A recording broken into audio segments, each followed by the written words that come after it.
Everyone. We are going to be getting started in just about 5 minutes. If everyone could take their seats at their table. Thank you.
a 2-minute warning.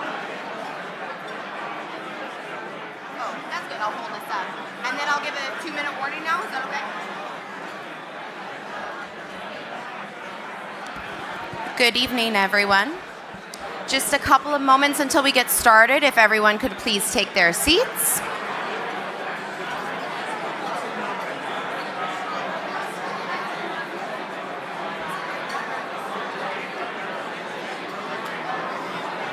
Oh, that's me.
Hello, everyone.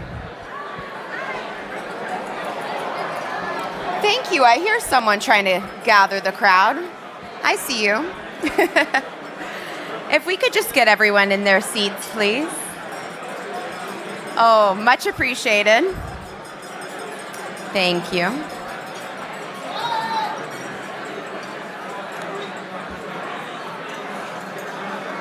And there's still some people standing in the middle of the room. If we could just get everyone to sit down so we could get started, please.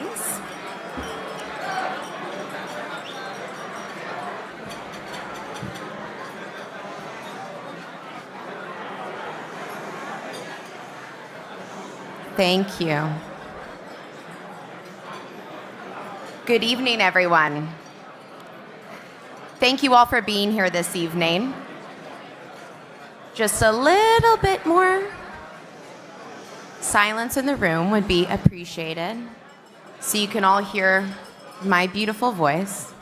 Just kidding. I'm not the star today. You are all the stars today. We're so happy to have all of you here to recognize you for all of your personal and professional achievements. My name is Leanna Hawkins, and on behalf of the M&A Advisor, it is my pleasure to welcome you to the 22nd M&A Awards Gala 2023. Over the past 2 decades, the M&A Advisor's annual independent think tank forum for mergers and acquisitions has become the gathering place for industry leaders to inform, debate, network, promote, and celebrate the world's premier network of M&A, private equity, and financial professionals. This morning, we assembled industry experts and delegates in our interactive sessions to participate with their peers, investors, bankers, advisors, media, and academics in a dialogue about the key issues facing our industry. We also had the pleasure of launching this year's summit by connecting legal and investment advisors, private equity firms, corporate acquirers, policymakers, and consultants through pre-scheduled one-on-one appointments to maximize their exposure to deals, capital, and services. In the same summit, M&A Advisor launched the all-new M&A Connects online community, where outstanding deal makers such as yourselves can build the most meaningful and productive business relationships before, during, and beyond the summit. The M&A Connects app allows you to elevate and accelerate your deal making by letting you in a realm of collaboration, innovation, and triumphant achievements, all with the grasp of your mobile device's convenience. And just a little special game we have for tonight. The M&A Connects app serves as its own social media community, a private community. So please feel free to log into the M&A Connects app You can post pictures, celebratory messages about your team and the awards this evening. You can even chat to anybody else that's in this room tonight or at a later date if you want to connect with people that you weren't able to speak with this evening or later or earlier today. And we actually put one of these QR codes on everybody's table. So if you scan the, thank you. Yes, if I could just get a little bit more quiet in the room. Thank you. Almost done. We have the M&A Connects cue cards on every table. And so just for a little fun game tonight, to encourage you all to try out the app, we will be giving away a reward for whoever posts the best picture tonight. We're going to be sending over champagne to your table. So take a great photo of your team, your award. Scan the QR code. Oh, everyone is so excited about that. I mean, get loud. That's okay. That's encouraged. So scan the QR code, post a photo, have some champagne, and have some fun with your table. Tonight we will recognize the winners of the 22nd Annual M&A Advisor Awards together with the following special awards. So these are some very, very special individuals that I would appreciate some silence to recognize. The 2023 Thomas Farrell recipient, Corey Masella, partner at UHY LLP, managing director of UHY Advisors. The M&A Leadership Award recipient goes to John S. Castle, President and CEO, Brantford Castle, and Ryan Binkley, CEO and co-founder of Generational Group. We also have the M&A Advisor Lifetime Achievement Award recipients, Joelle Frank, founder and managing partner of Joelle Frank, Wilkinson, Brimmer, and Catcher, and Mr. Cesar Alvarez, the senior chairman of Greenberg Traurig. At this time, I would like to recognize the support of all of our alliance partners and event sponsors without whom this evening would not be possible. Our alliance partners, including UHY Advisors, Greenberg Traurig, Republic Capital Group, and our sponsors, Vaquero Capital, Northern Edge Advisors, PKF O'Connor Davies, Technology Holdings, Melcap Partners, Leanie's Partners, Horizon Partners, and Investigative Management Group. Please give these alliance partners and sponsors a great round of applause, as we really do appreciate their support. And now, a man whom with which out tonight would absolutely not be possible, I would like to welcome the founder and CEO of the M&A Advisor to open up our awards program tonight, Mr. Roger Aguinaldo.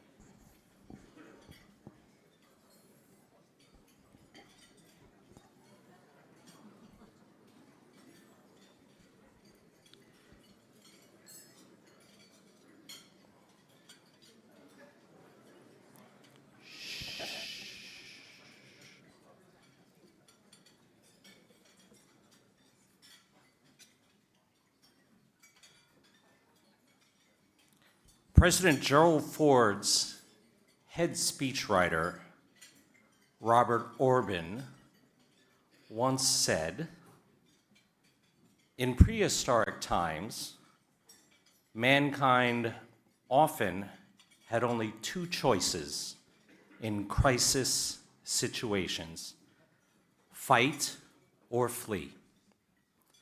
In modern times, humor offers us a third alternative: fight, flee, or laugh."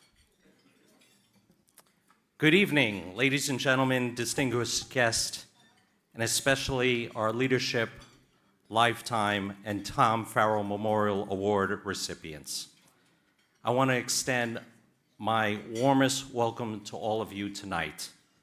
It's truly a privilege to be here in person, and I want to express my heartfelt gratitude to each and every one of you for joining us at this 22nd Annual M&A Advisor Awards ceremony.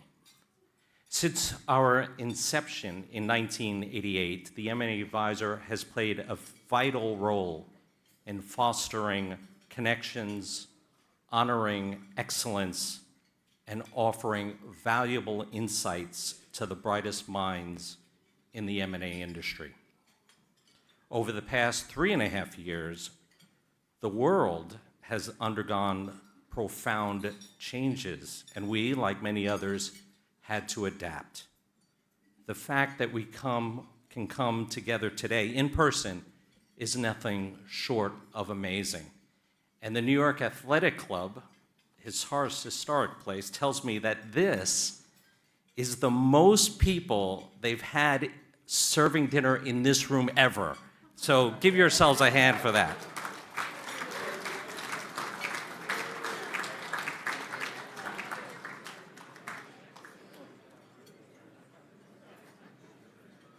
This year,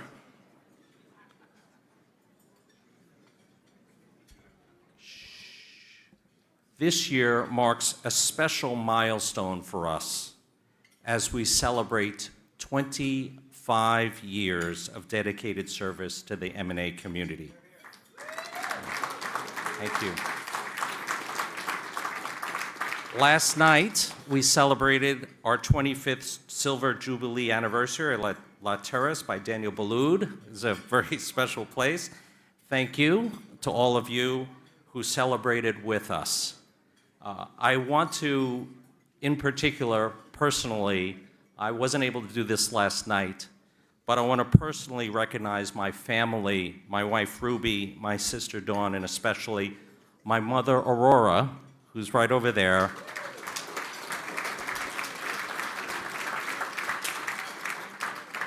Who've all actually been at most, if not all of these awards galas, supporting me over these years. You know, if I could, I'd give my mother a Lifetime Achievement Award for having me, so please give her a hand.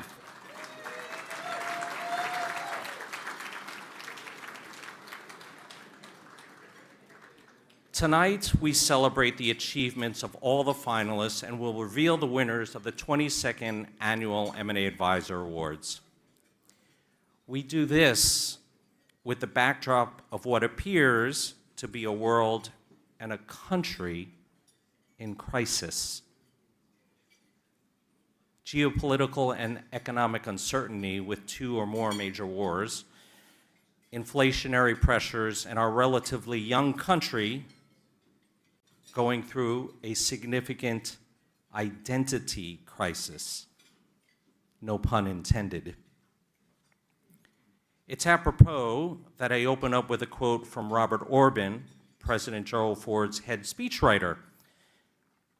Many of you remember those days in the 1970s.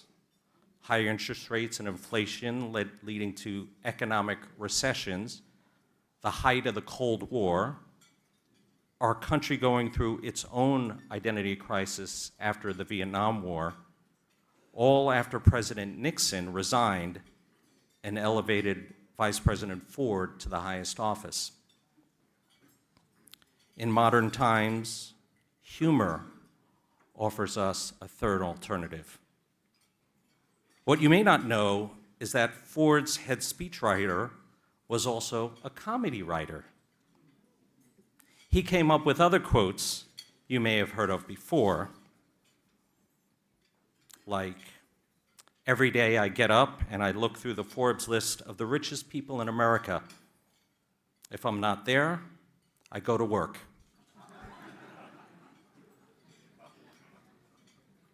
And a graduation ceremony is an event where the commencement speaker tells thousands of students dressed in identical caps and gowns that individuality is the key to success.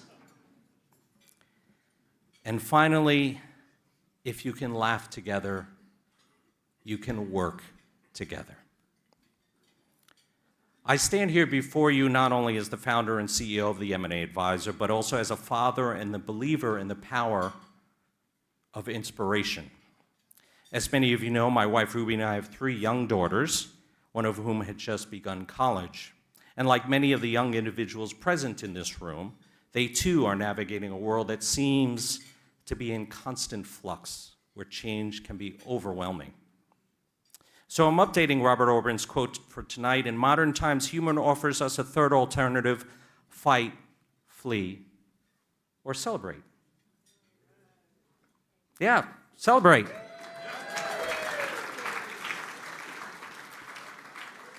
These words encompass the very essence of leadership and greatness in a world filled with challenges and uncertainties. Celebrating our small, and for many of us in this room, not so small victories is the key to ultimate success. The challenges, obstacles, and divisions you encounter in your transactions are the unique and distinct matters that you, as leaders, contribute. Among the scores of award finalists in this room, you've generated billions of dollars in transactions over the past year alone. You and the transactions you work on drive the M&A industry. And as our industry goes, so goes the economy. In a sense, all the leaders and finalists in this room have already achieved greatness in the transactions you have fostered over the past few years. Today is just the culmination of these small victories you have provided in your transaction, and we are recognizing you for the ultimate achievement of those victories in this celebration. Each of you, with your transactions over the past year, have made significant, unique differences in your respective industries and the lives of all the people involved. Tonight, we recognize you and those achievements as finalists and winners. And despite all the obstacles the world is throwing at us, give all yourselves a hand for celebrating these victories, no matter what the world is telling you.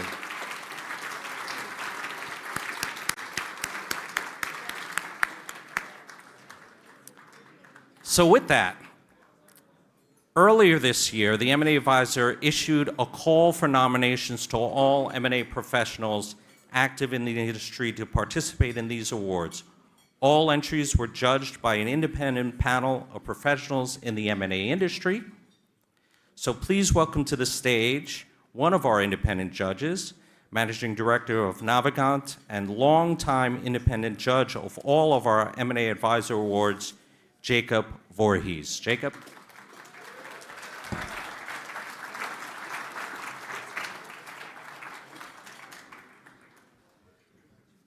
Thank you.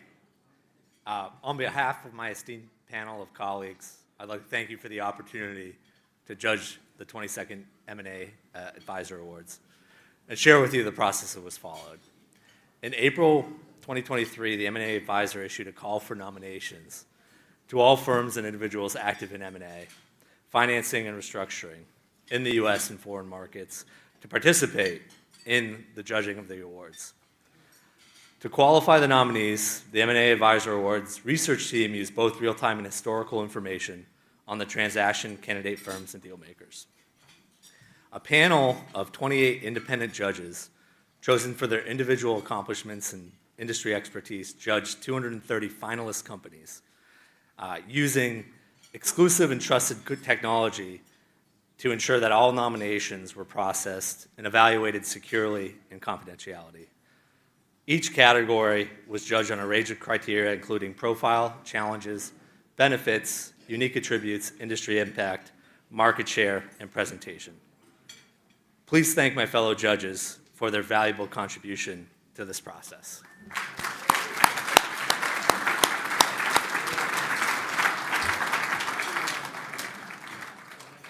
As someone that's done this, I think 4 or 5 times now, I just want to say when Roger or Steve or anyone reaches out to you to judge these, it is awesome. It's one of the things I look forward to every year. You know, as an M&A professional, you know all the deal challenges in the market. And reading some of these profiles is just truly, you know, jaw-dropping sometimes. You know, you laugh sometimes, and you empathize with them sometimes. So, you know, you're reading through 230 nominations. It's you know, honestly, you're learning something every time. So if they reach out to you, say yes every single time. In closing, I offer my congratulations to the winners and the finalists.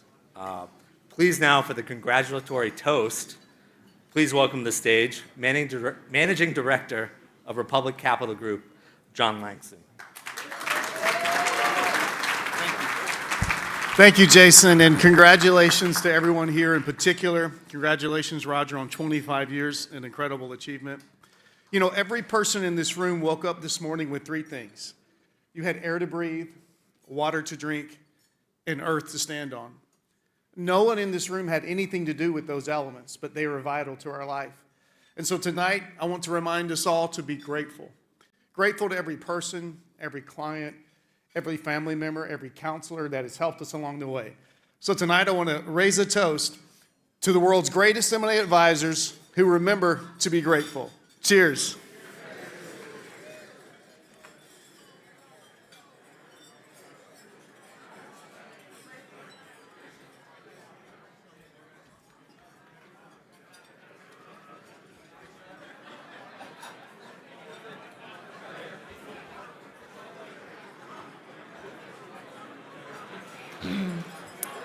All right. So thank you for that toast, John. And now we are ready to begin the awards presentation in each category. When the winner is called, we ask that representatives from the deal team to please come up to the podium to accept their award and take a picture with Roger.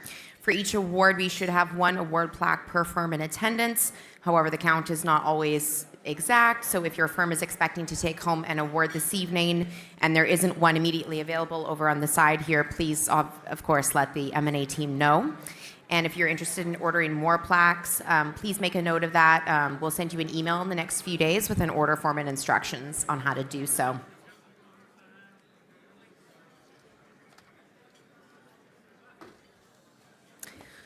So, with that, we will begin our 22nd annual M&A Advisor Awards. Yes, this is where it gets exciting. I know you're all waiting to hear.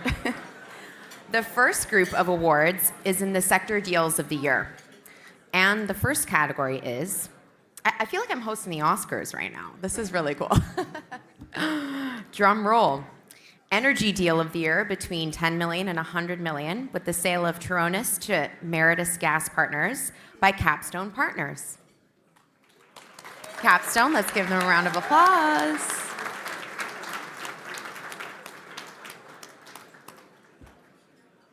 One more time, that was a little unwelcoming for our first award. Thank you. There we go, yes. There you go. That's some good encouragement. Congratulations to the Capstone team.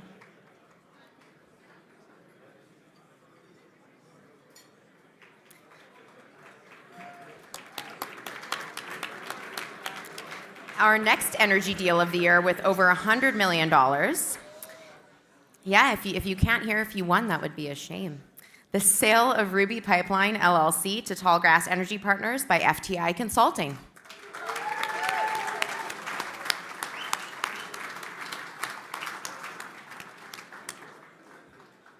There he is.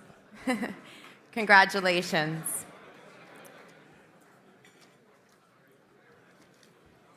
Oh, sorry, FTI Consulting and Latham and Watkins. Do we have Latham and Watkins here as well?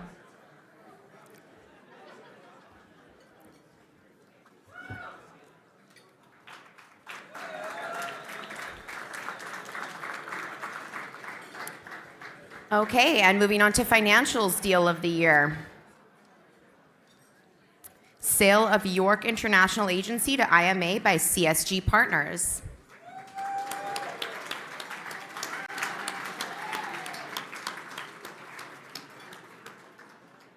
I really appreciate your energy right here. She's like a woman of the people, giving it up for everybody. I want to see that all the way to the end. Okay, there's a challenge for you. And next is Materials Deal of the Year. The acquisition of E. Tetz & Sons and Tetz Asphalt by Peckham Industries. Northern Edge Advisors.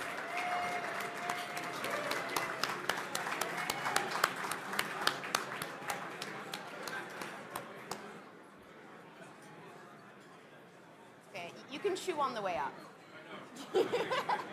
You'll be done by the time you get here.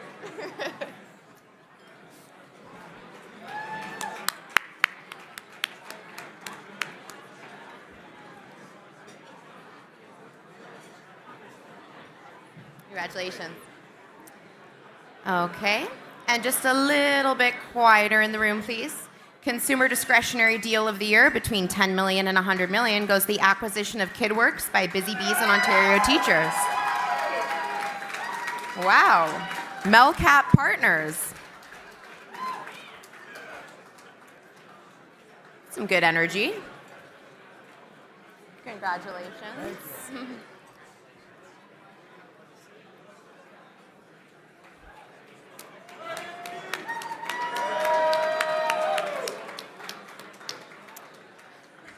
Next up is Consumer Discretionary Deal of the Year, over 100 million.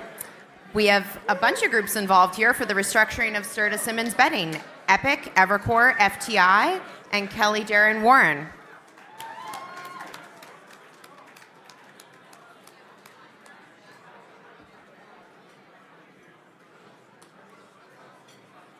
Just FTI?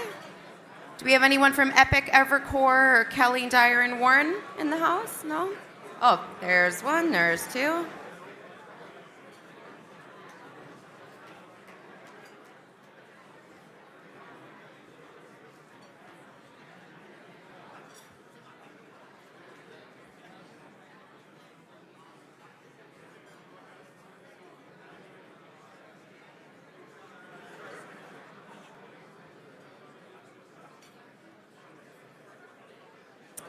And Consumer Staples Deal of the Year from 10 to 100 million, the sale of Brewing Science Institute by Butcher Joseph & Co.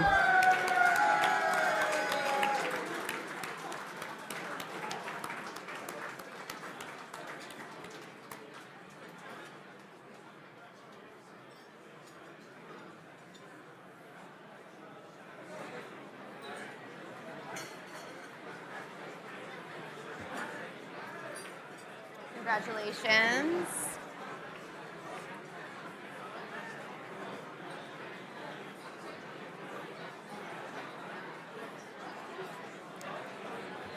We'll just make you stand here without an award for a while. Yeah, you can just crack some jokes or...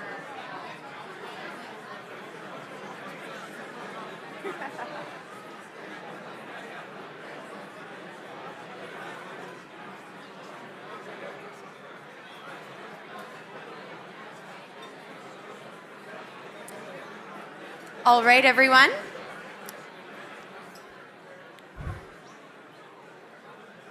Getting back to our awards here. Thank you, sir. Our next award is for the Consumer Staples Deal of the Year, over 100 million, the sale of Red Collar Pet Foods assets to Colgate-Palmolive Company and Nestle SA by Arbor, Deloitte, and Red Collar Pet Foods.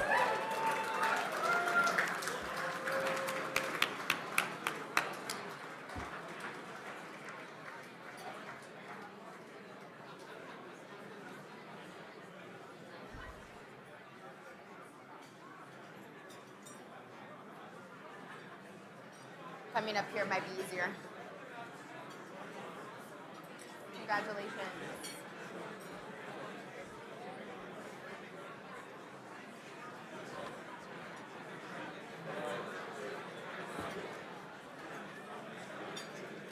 Okay, for those in the healthcare sector, we're moving on to healthcare. We've got 5 awards in healthcare, starting with Healthcare Life Sciences Deal of the Year from 10 to 25 million, the sale of Ultra Clean Systems to Geninge by Benchmark.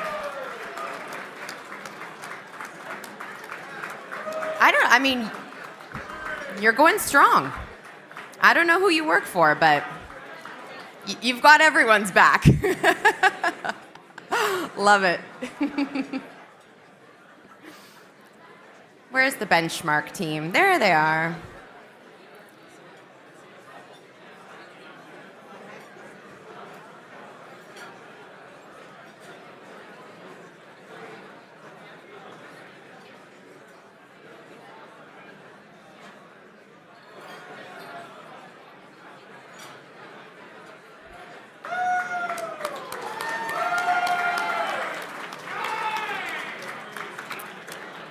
And Healthcare Life Sciences Deal of the Year from 25 to 50 million is the sale of Retro Tape by SSG Capital Advisors and Rock Creek Advisors.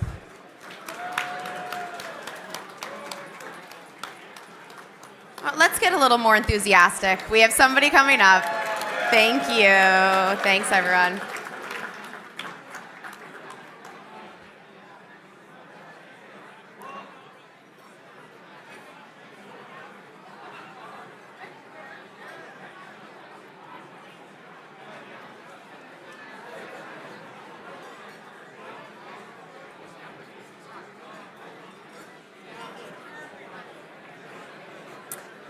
All right, moving on with Healthcare Life Sciences Deal of the Year from 50 to 100 million goes to the sale of Delphi Behavioral Health Group by Berger, Singerman, King, and Spalding.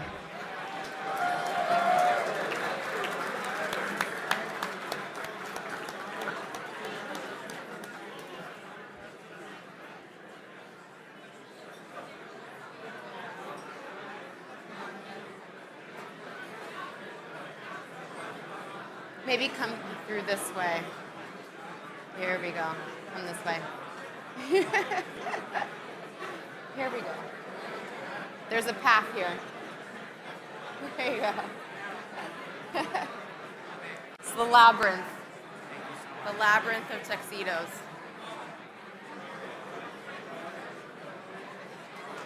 Okay. So we have 2 more awards in healthcare and life sciences.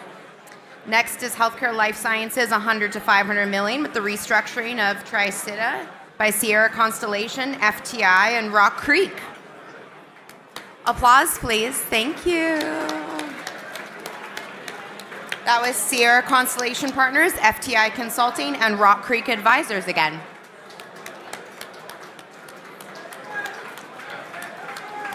Yeah, a couple of you were just up here. There we go.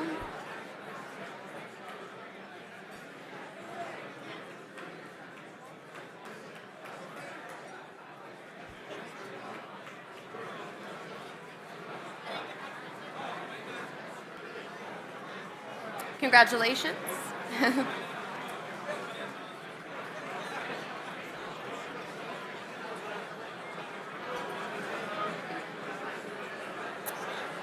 And for our over 500 million, this is the biggest award for the Healthcare and Life Sciences Deal of the Year. Thank you. The acquisition of Global Blood Therapeutics by Pfizer by FGS Global. Where's the FGS team? There she is. A round of applause, please. Largest healthcare sciences deal of the year.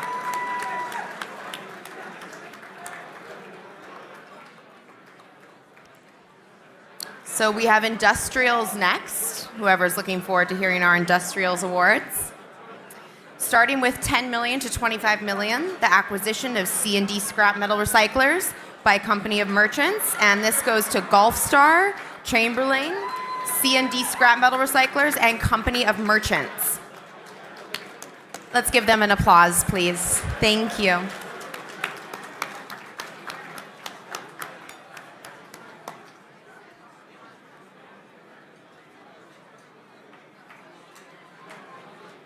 Congratulations. Congratulations. Thank you. All right, next up, we have the Industrials Deal of the Year for 25 to 50 million, which is the sale of Livers Bronze Co. to Sage Capital by Prairie Capital Advisors. Do we have Prairie Capital Advisors here tonight? Somewhere? There we are.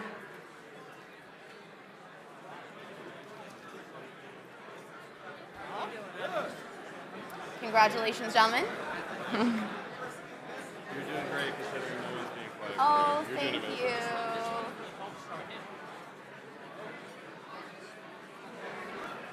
Congratulations.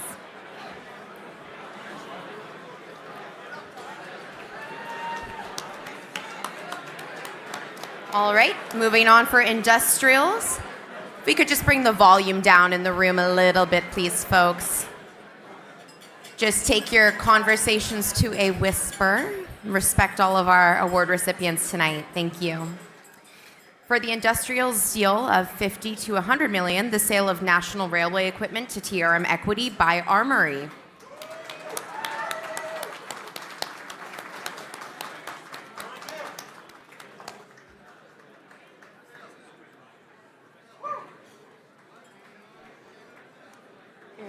Congratulations, gentlemen.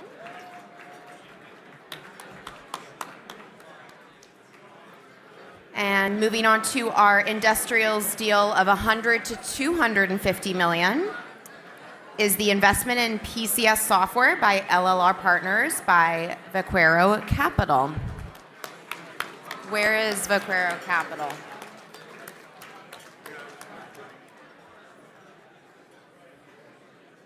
Is anyone from Vaquero Capital here tonight? No? Okay, we will move on. Industrial deal of the year over 250 million is the acquisition of International Wire Group by Olympus Partners, by Houlihan Lokey and Olympus Partners. Let's give them a round of applause, please. Thank you, everyone.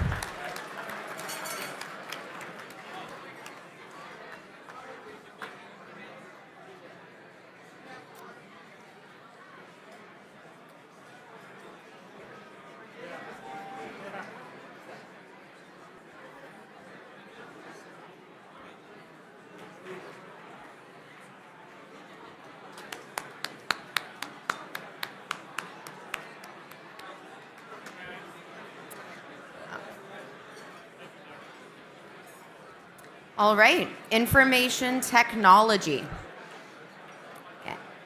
And again, we'll bring the volume from about an 8 to a 3, if that's okay with y'all. Whispers, please, if you must. Information technology deal of the year between 10 and 50 million. There's a couple loud voices out there. Thank you. Information technology from 10 to 50 million is the acquisition of Interware Development by Avenue and Millpoint Capital for Ascend Capital Group.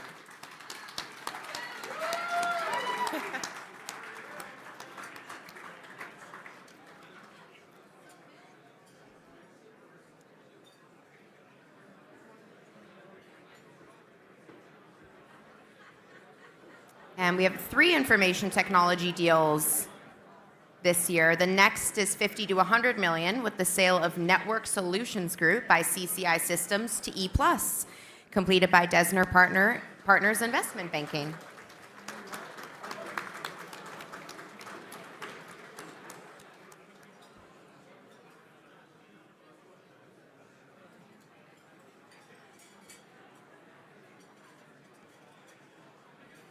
Yeah. It's a bit of a walk. We'll wait for you. Congratulations. And our last information technology deal of the year for over $100 million is the investment to Linkit from Sarant Capital by Leonis Partners. Where's the Leonis team? Where are they?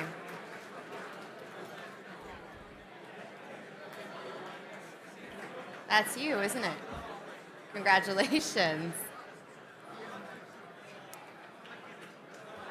Well, actually, are you ready to accept 2 in a row?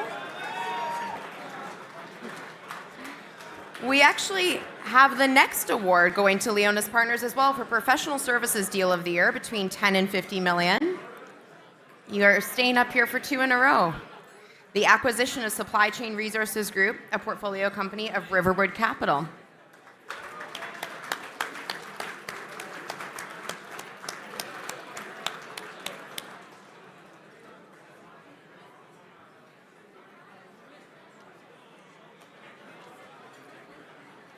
And we have 2 more professional services deals. The next is 50 to 100 million with the acquisition of EYP by Page Sutherland Page, by Chamberlain, DLA Piper, and Karl Marx Advisors.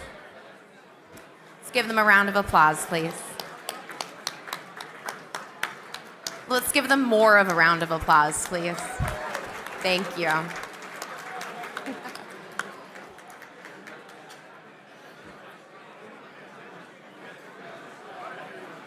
Congratulations. Congratulations. Congrats. All right.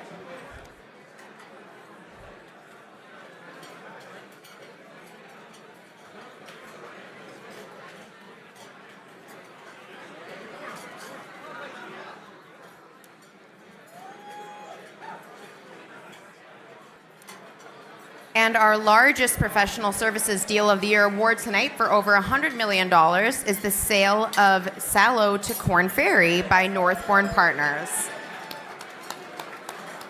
Where is Northbourne Partners tonight?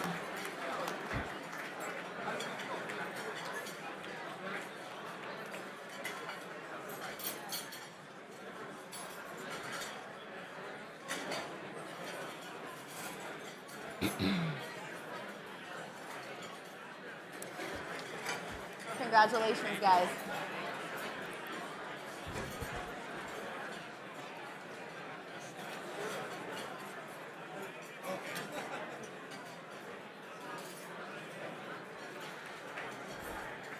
Okay. So we are moving on to our telecommunications deal of the year. Telecommunications deal of the year goes to the acquisition of Riley Electrical Contractors by Crete Mechanical Group by Generational Group. Wow. I like it.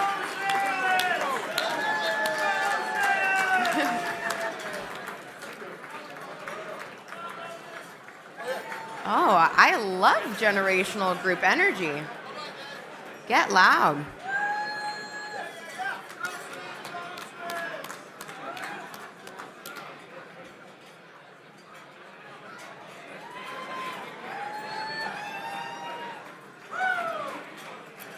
Next, we have Utilities Deal of the Year, the acquisition of LaFata Contract Services by Answer Advisory by IMB Partners.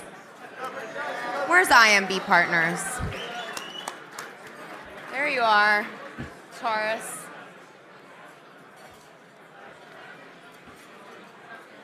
Congratulations, Taurus. Nice to see you again. Congratulations.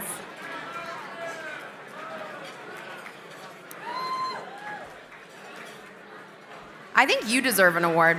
I don't know if you're getting one yet, but she deserves an award. It's Miss Congeniality.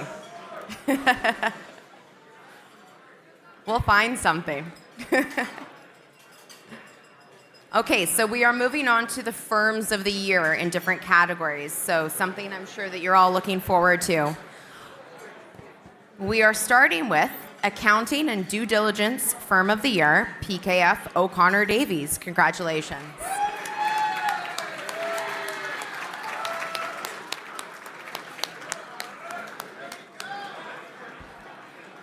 Come on up, PKF team. Let's get a good group photo.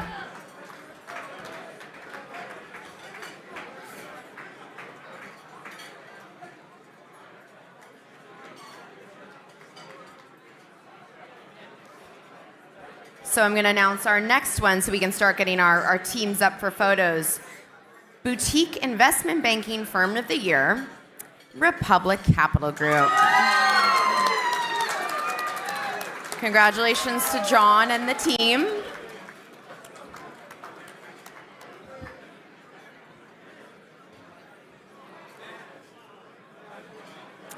That's Boutique Investment Banking Firm of the Year, Republic.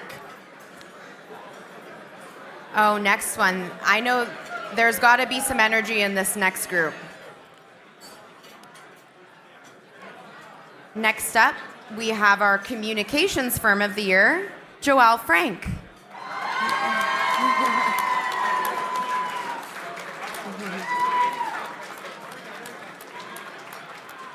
Yeah, Joelle, I see you.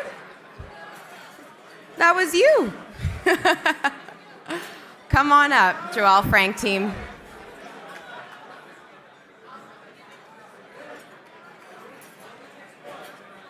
And Joelle is also one of our Lifetime Achievement Award winners today.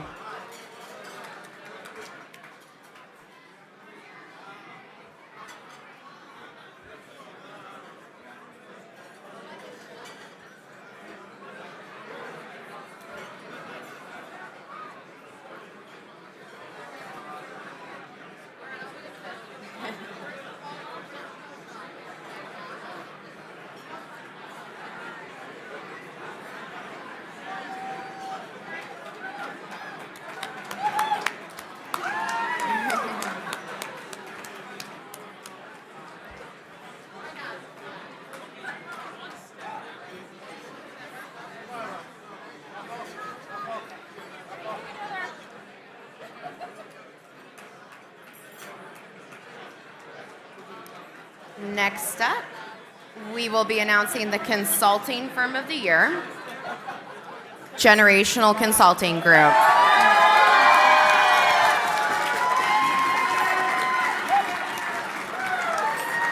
Wow.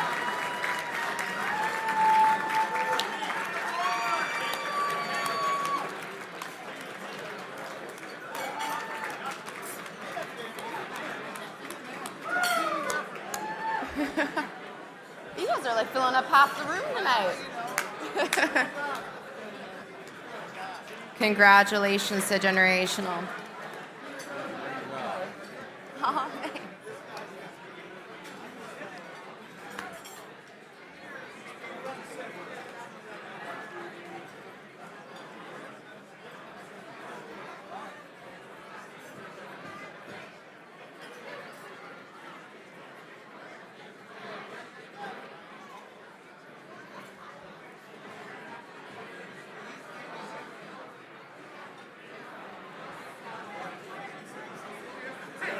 All right.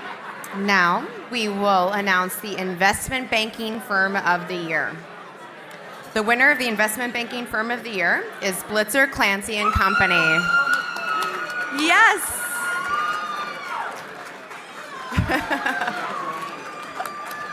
Nobody deserves an applause more than the woman right here. Let's hear it for her.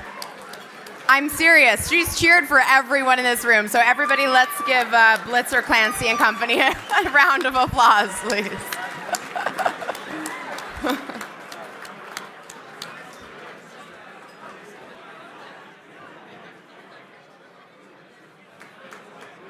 Awesome. And next, we will have the Law Firm of the Year, Greenberg Traurig.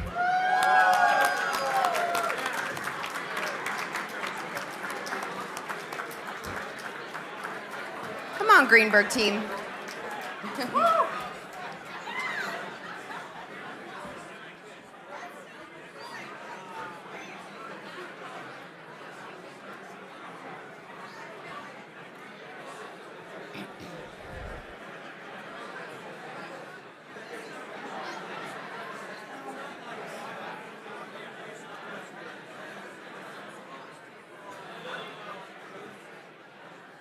Next up, we have the Lender Firm of the Year. And the Lender Firm of the Year goes to Churchill Asset Management. Where's the Churchill team? All the way in the back. All right, we'll give you a minute to get up here. Let's have a round of applause for Churchill, please. Lender Firm of the Year. Thanks, everyone.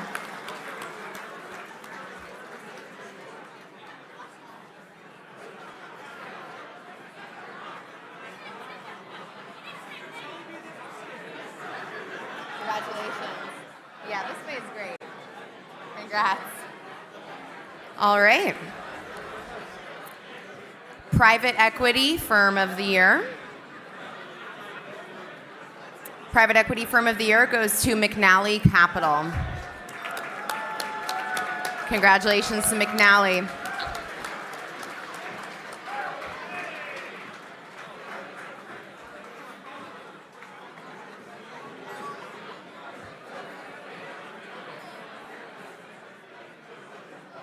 It's behind you.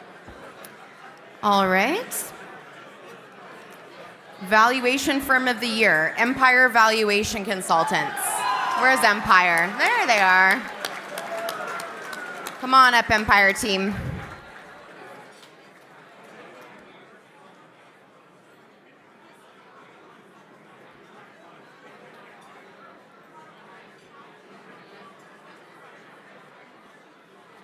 There's some stairs here.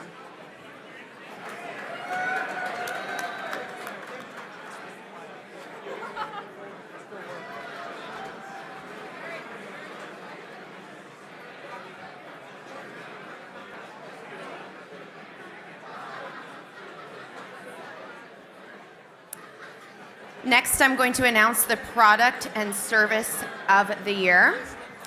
Alliant Insurance Services with Cyber Mergers and Acquisitions. Where's Chad and his team? Chad Neal. Congratulations, Chad.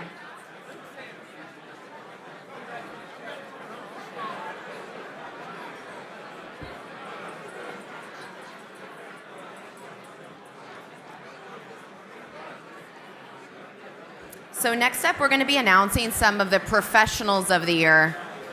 So I'll get you to all quiet down because we have individuals' names that we're going to be reading out. Thank you, everyone. So on behalf of the M&A Advisor, I'm very happy to announce these professionals with outstanding accomplishments this year, starting with Investment Banker of the Year, Tyrus O'Neill, Managing Partner at Benchmark International.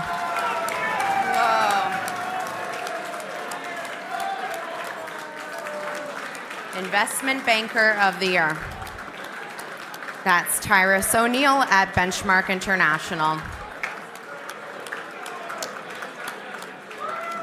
Aww.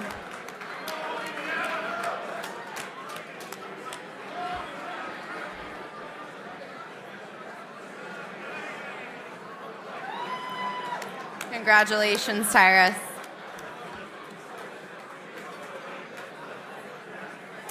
Next.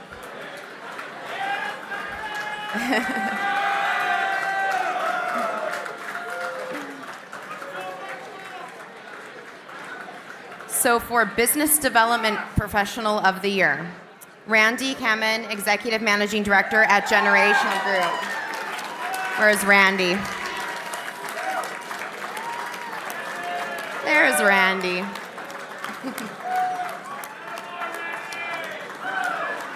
Oh, this is so nice to see.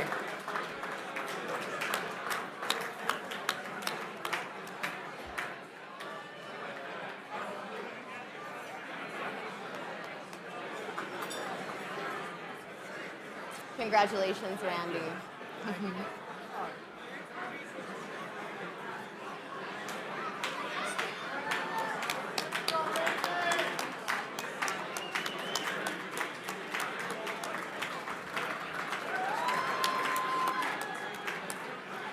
All right, for all the lawyers in the room, we have Legal Advisor of the Year.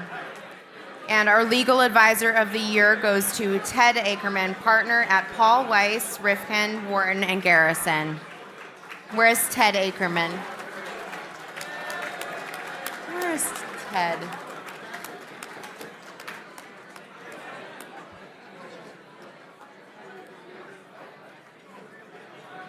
You don't look like Ted. He's my partner. Okay. He's out of town. Congratulations to you and Ted.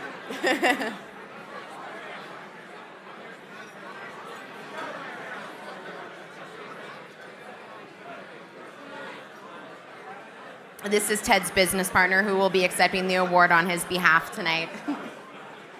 Congratulations. Thank you. And for Private Equity Professional of the Year, I met this gentleman earlier today. Let's quiet down just a little bit to recognize these individuals, please. Thank you. Again, for Private Equity Professional of the Year, Jeffrey Johnson, Managing Director at Blackford Capital. Let's have a round of applause for Jeffrey Johnson, please. Thank you.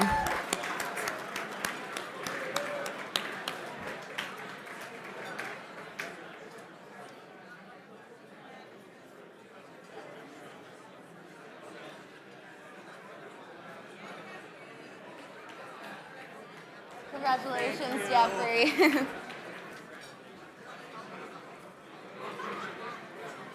All right, and our last Professional of the Year award is for Service Professional of the Year to Debbie Rajani, Senior Managing Director at FTI Consulting. Where is Debbie?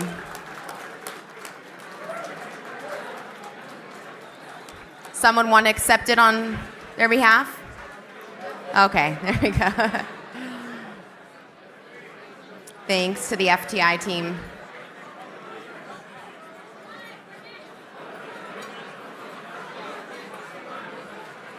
And now we'll be moving on to the deal financings of the year.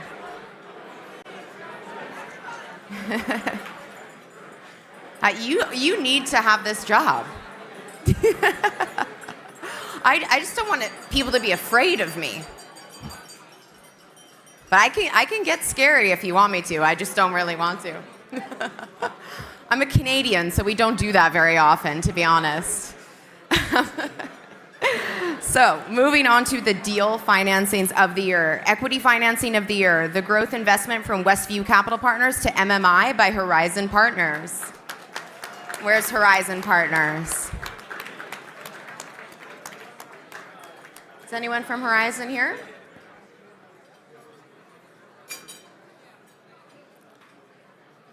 No? Okay.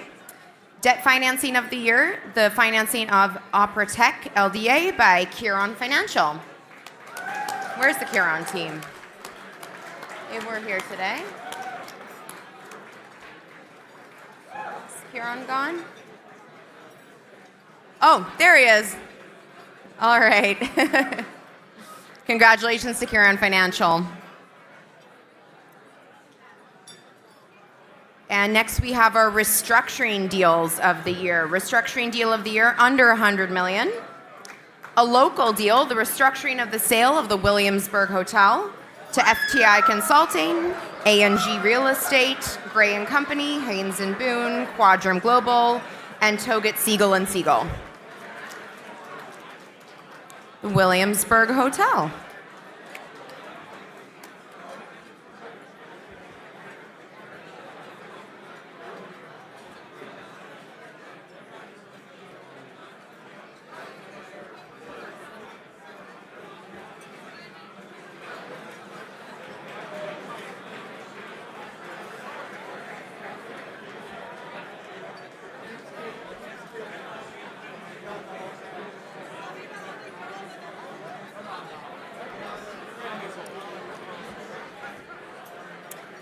As dinner is being served, I hope you all enjoy your meal.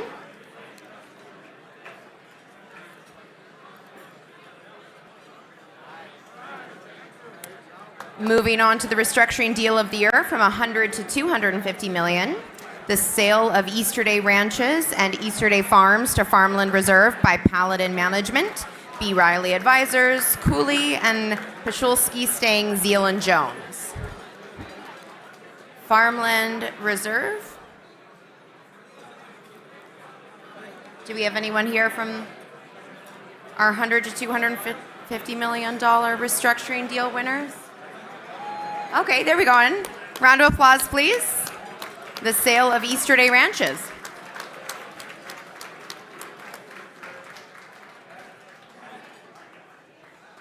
Congratulations. And moving on to our restructuring deal of the year from 250 to 1 billion is the acquisition of Pang Energy by Monster Beverage. For Pashulski Stang, bear with me, there's a few firms involved. Pashulski Stang, Zeal and Jones, Evercore, Huron Consulting Group, Nob Martins, Olson and Bear, Latham and Watkins, and Lincoln International.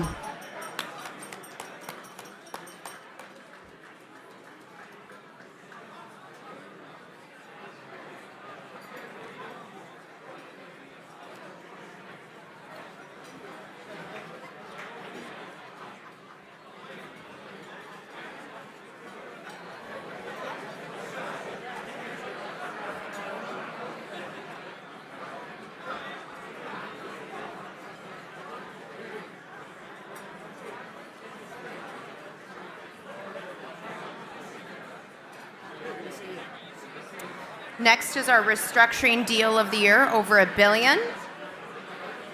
I know you're all being served your dinner, but we'll just quiet down a little bit, please. We're getting close to sort of our break in our awards programming. So just bear with me here for a few more minutes. The restructuring deal of the year, over $1 billion, is the reorganization of Brazos Electric by Greenberg Traurig and Evercore. FTI Consulting, Houlihan Lokey, and Paul Weiss, Rifkin, Wharton, and Garrison. And apologies if I've pronounced any firm name or anybody else's names incorrectly tonight. Hopefully I'm getting close on most of them.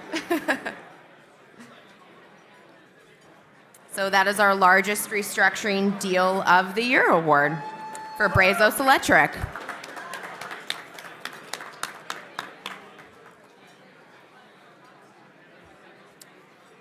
So moving on to our corporate strategic deals of the year. Corporate and strategic deal of the year from 10 to 25 million is the acquisition of Overland Distribution and Overland Express Company by KC Piggyback Holdings by Gray, Reed, and McGraw. Where's the Gray, Reed, and McGraw team? There you are. Let's have a round of applause for them, please. Some support in the room. Thanks, everyone. As they make the long trek up to the stage.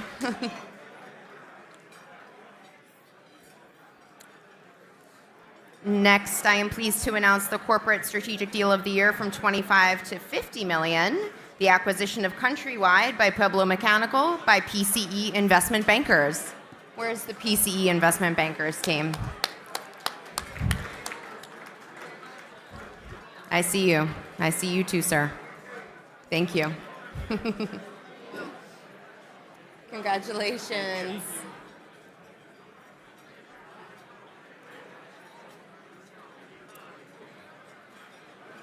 Corporate strategic deal of the year from 50 to 100 million.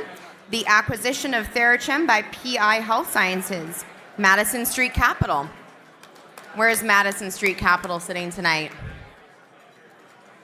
Are they here? No?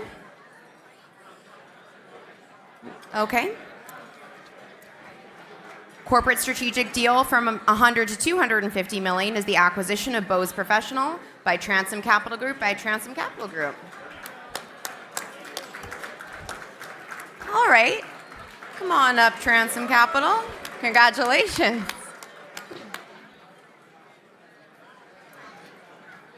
And the $250 to $500 million corporate strategic deal of the year is the acquisition of Clearon by Solenis, a platinum equity company by BDA Partners. Where's Ewan and his team? Where's BDA Partners? Oh, there he is.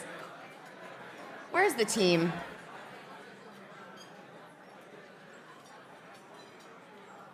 Yeah, he's gonna make you get up on stage, ladies. Nobody left out at BDA.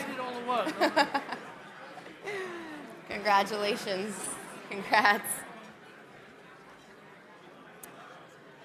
And our corporate strategic deal of the year from 500 million to $1 billion is the merger of Navis and S Health to form Surround Care by ECG Management Consultants.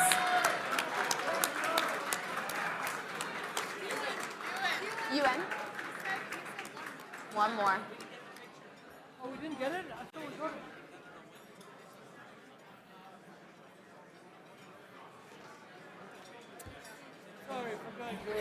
And the last in our corporate strategic deal of the year category for a deal over $1 billion this year is the divestiture of IBM Watson Health assets to Francisco Partners by IBM Deloitte.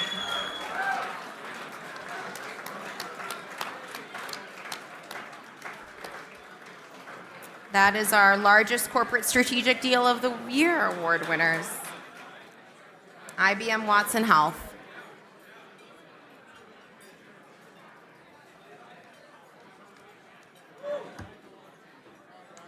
All right, we have just 3 awards left before we have some memorial awards and special things to talk about in the middle of our programming tonight. So these are our last 3 awards for now, our cross-border deals of the year. Starting with cross-border deal of the year, thank you. 3 awards left, folks, if we can just turn the volume down once again. For cross-border deal of the year from 10 to 50 million, the acquisition of Golden Max LLC by Sanitas USA, a subsidiary of Caralty SAS by Northern Edge Advisors and Greenberg Traurig. You won an award. All right. They're just going to get you to come up for everyone, aren't they?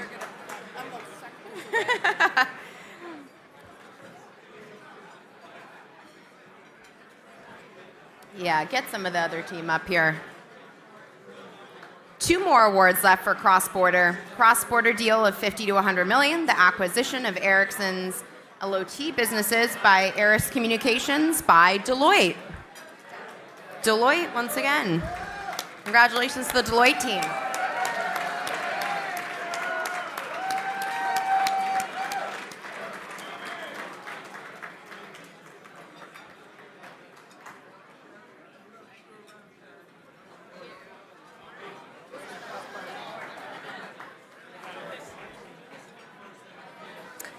And our final award of this section, the cross-border deal of the year, over 100 million, the acquisition of Enabled Professional Services by Fujitsu by Technology Holdings. Round of applause, come on. Last award, Technology Holdings. Congratulations. There's someone's Congratulations.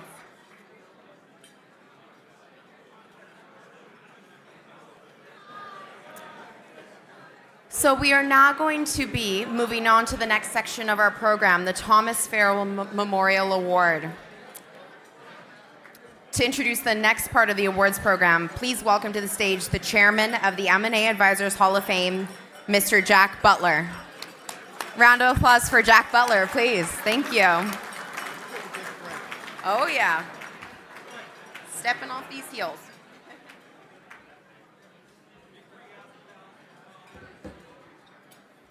Good evening.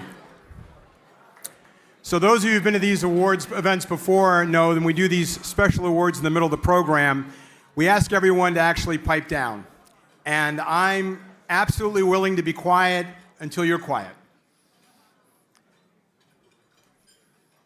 So before we begin this special part of the program, which involves honoring the Farrell Award winner, our Leadership Award winners, and our Lifetime Achievement Award winners, and inducting them into the M&A Advisors Hall of Fame, it seems to me it's appropriate to go off program just a little bit, because this is the 25th anniversary of the M&A Advisor, which meant 25 years ago, Roger Aguinaldo sat around, had an idea, had a musing, said to himself, you know, there should be a community of people who come together and think about M&A, that should communicate with each other, exchange thought leadership. We should recognize the best of the best. And he sat around and said, you know what, I think I'll do something about that. And this is what we have 25 years later, 450 people invited to the 22nd M&A Advisor Awards. So Roger said to me earlier today, you know, tonight's not about me or about M&A Advisor, it's about all the people we're recognizing. And I have to, Roger, beg to disagree with you. I think I'd like to do two things here. One, I'd like to recognize you, Roger, but more importantly, you recognize them already, but I want to ask you and Roger's women to come to the stage up here. His wife, Ruby, his sister, Dawn, and his mother, Aurora. Could we have the Aguilar family come to the stage for a picture and for some recognition for all they've done for this community over the last 25 years?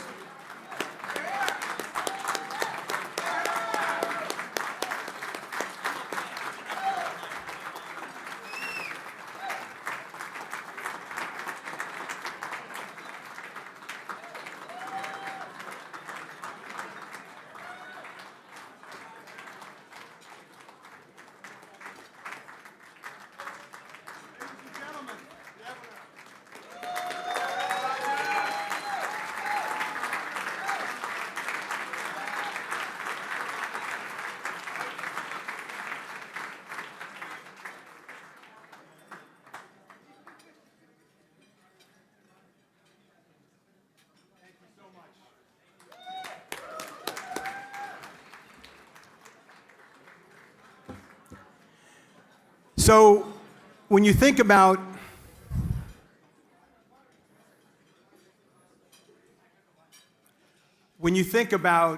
leadership and you think about iconic people,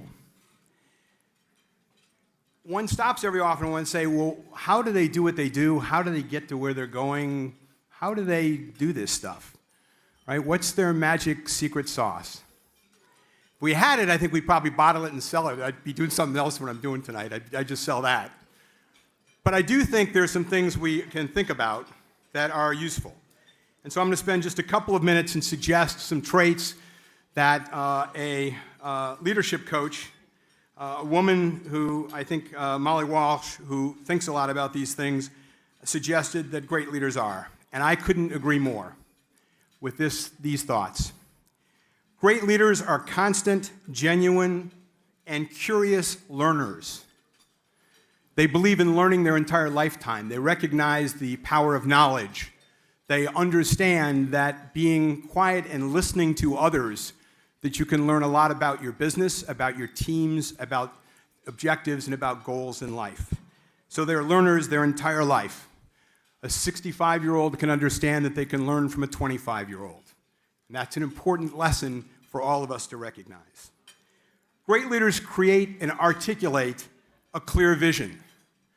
How many of us want to know where we're headed and what the direction is and what the strategy is, what the goal is, what the team is supposed to accomplish? Great leaders, great ones, give us that encouragement, that vision, that trek, that path, and they do it in a way that encourages us and empowers us as opposed to being overwhelming. Great leaders learn that they don't have to be the smartest person in the room. And oh, by the way, if they are, they work really hard not to let you know that. Because great leaders understand that they need to surround themselves with great team members and with people smarter than themselves. And most of us who do a lot of deals understand that we go into different things, we do different industries, different things, and what we need to do is get the people who know the most about that around us and surround us.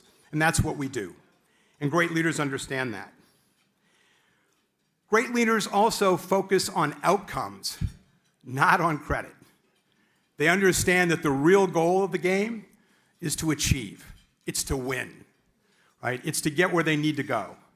And they understand that if they do that, and if they do it with their teams, and if they recognize others, the credit comes all by itself. And you'll see that a little bit in tonight's award recipients. Something else that I believe in with all my heart, and that is that great leaders do not waver on ethics. They believe in principles. They believe that when things are tough, that's the time when you rely on the things that are important to you, whether you're a person of faith or otherwise. You have to have an inner sense of values and culture that you bring to the place of business, to your personal life, to your family, and they don't compromise ever on their ethics. And finally,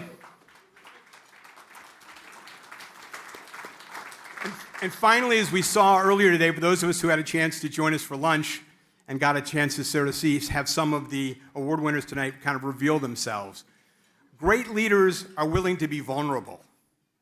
They're willing to let you know who they are. They're willing to reveal themselves. And in revealing themselves, they empower other people. They let people know, even young people that are coming through and emerging and growing, they let them know that who they are, that they're a person, and they were in that place once. They were in your shoes at one point in time, right? And they got to where they got to based in part on understanding of the importance of people and the importance of team. These are some of the things that define true leadership. And tonight, we think that we in the M&A Advisor Hall of Fame honor a group of people who we believe exhibit all of these qualities. And we congratulate them all.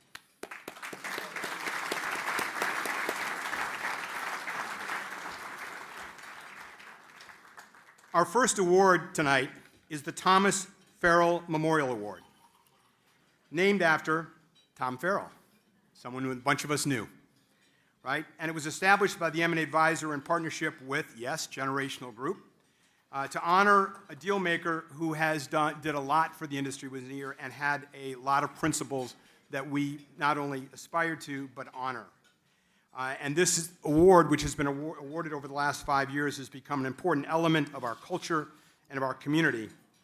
And I am pleased to be here to discuss the award winners. And first, before doing that, I want to provide some background on Tom Farrell and on the awards. And to do that, I'm going to ask the Chief M&A Officer from Generational Equity, Brennan Hallstatter to come up here and just spend a few minutes discussing that and introducing our first award winner.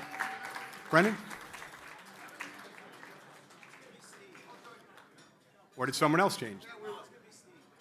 Okay. It's okay. Well, I'm not Brennan, I'm Steve Schreiber, and I had the privilege and just the honor of working side by side with Tom Farrell for many, many, many years, much younger in my career. Boy, it's where do I go with Tom Farrell? What a man. You know, first, many of you probably didn't know him. He was an executive that started out at Kodak. Then he moved on to the M&A business with Geneva, Citigroup, and then he moved to Generational, which is where I met up with him about 20 years ago. And I worked side by side with him in business development, and he was an incredible guy, you know. Let me tell you who he was and how he operated. I would get in a focus of a fire for the day and march over to his office and go, I need his support. I needed his just wisdom. And I'd walk in with intention of some fire of the day that I had to resolve. And he would quietly get up out of his seat. I would sit down in front of him. He knew where I was going. And he would get up and he would close the door. And he would say, Steve, before we start, how's Gina? And that's my beautiful wife of 36 years right there. And then he would say, how's Stevie? And how's Corey? And those are our children who are adults now. And I would find myself for the next half an hour having a conversation about my family, and all of a sudden the fire of the day just didn't seem to matter so much. And that's who Tom Farrell was. He cared about people, he cared about family. But don't get me wrong, we'd go into our weekly executive meeting, he'd look at Ryan, the owner of the company, and just put his fists up and say, I love M&A. And that was Tom Farrell. And what a privilege it was. He passed away Christmas Day in New York City. He passed away in Dallas, but it was Christmas Day. It just crossed midnight here, but he passed on Christmas Eve in Dallas 8 years ago, 2016, and our lives changed forever. I miss him dearly. He's just a glimpse of heaven to me. I love you, brother, and I'll see him again someday.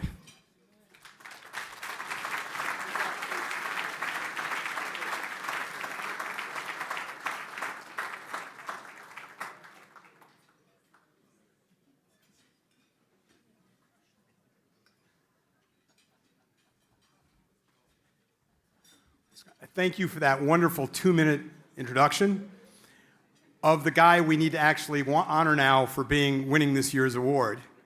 So, I do. No. And so I really appreciate your remarks about Tom, because I had the privilege of getting to know him through M&A Advisor. And he was one of those, in my mind, sort of larger than life figures, who was someone who was inspiring to all of us, and someone who I met and really thought when this award was something would be a terrific thing. So the award selection committee each year tries to figure out who actually exemplifies that legacy of passion and success. And this year we're delighted to honor as the Thomas Farrell Memorial Award recipient for 2023, Corey Masella, who's a partner at UHY LLP, a managing director. Corey, please come up.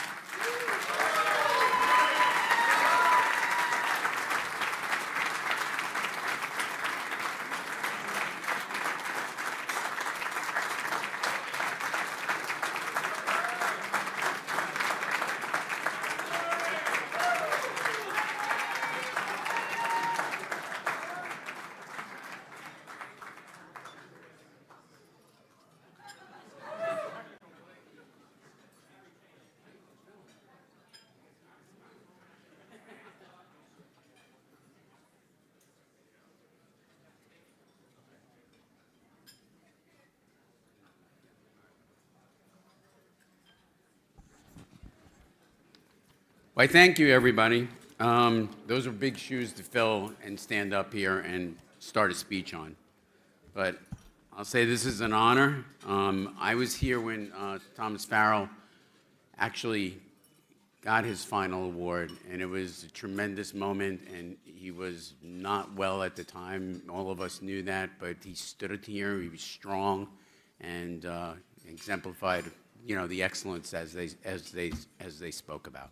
So this is a pleasure to see familiar faces and new faces in the room. I want to thank Roger, my UHY team, the investment bankers whom we work closely with, and of course my wife, who has tolerated and supported the demands of working in this business.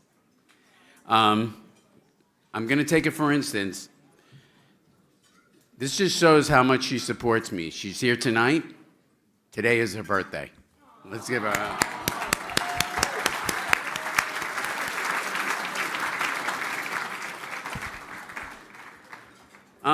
I've been in business for over 35 years, starting as an accountant in the 80s, and it became clear early on that M&A was my passion. Back in the days when the largest activity in the public markets was M&A, and I knew that that's what I wanted to spend the rest of my career doing, so I left Big Four and started my own accounting firm dedicated to supporting entrepreneurs who wanted to expand their businesses through raising capital or debt, or buying businesses, or exiting.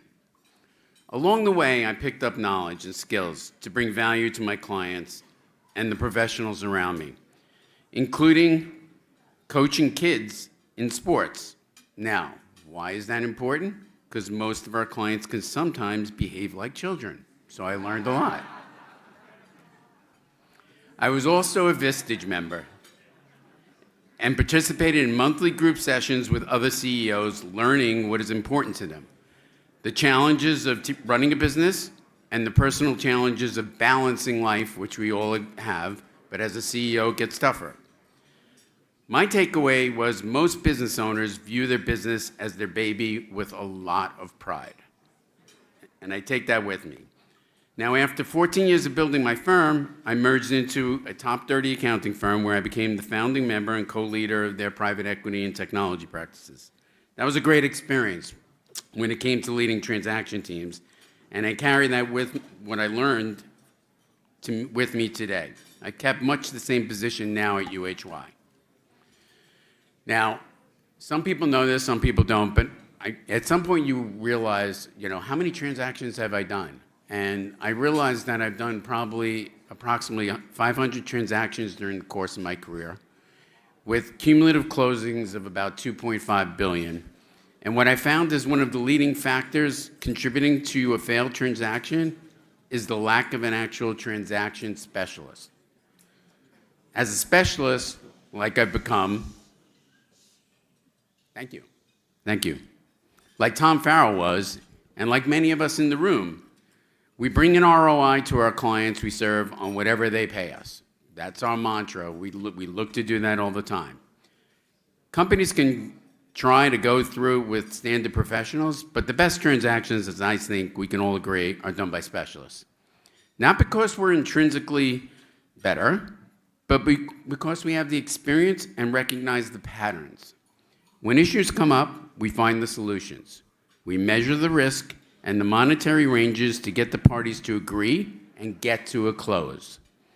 We make it our business and our passion to chase the transaction to its completion, and we love the sheer adrenaline rush of seeing our work cross that finish line. As a specialist, we see trends.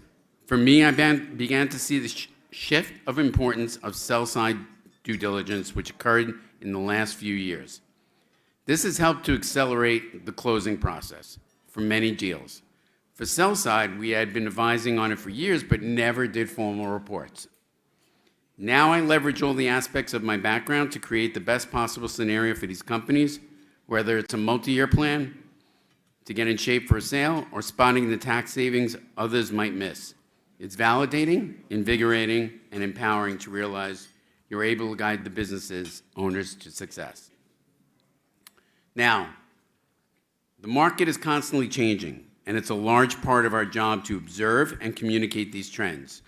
Always keep in mind the opportunities presented and understand how to communicate this to our clients. Every client is different, but trends govern industries and markets all the same. Keep yourself on the cutting edge because we are a key force driving these deals to succeed. When engaged, make sure to not only know your industry and market, but also why the two parties want to do the deal. Look beyond the obvious.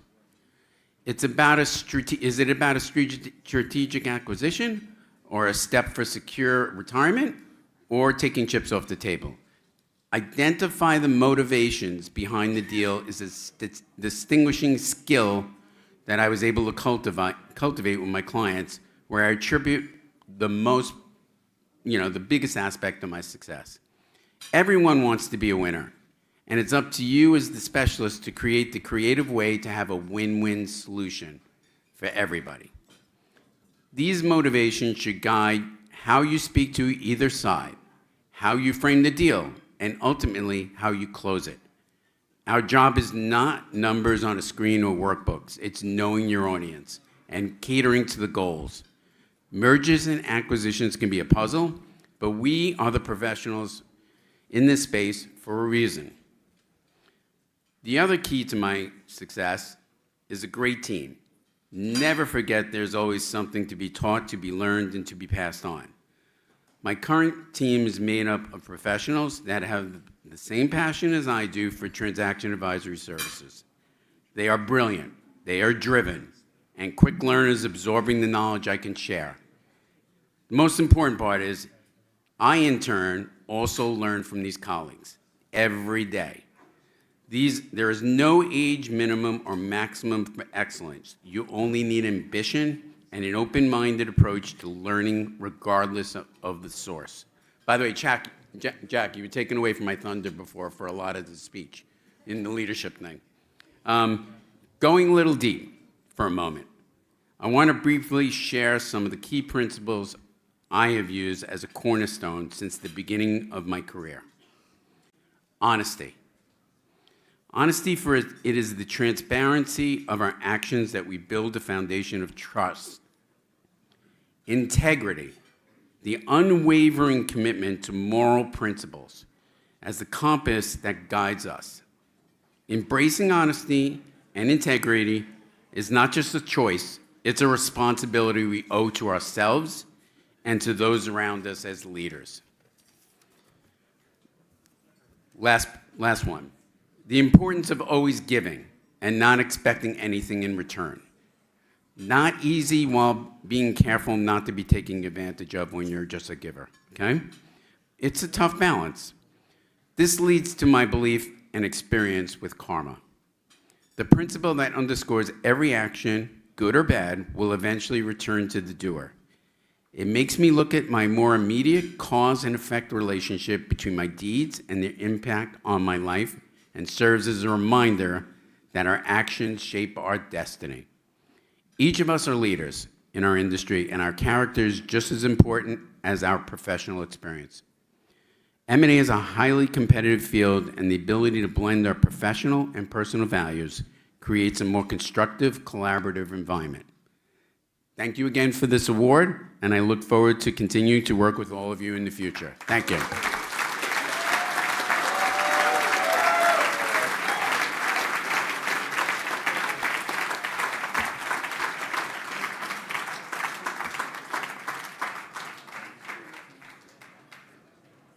So moving on to the 2023 Leadership Awards, it's now my pleasure to introduce Sian Francis, Managing Director of the Bradford Castle Partners, to introduce our Leadership Award winner, John Castle.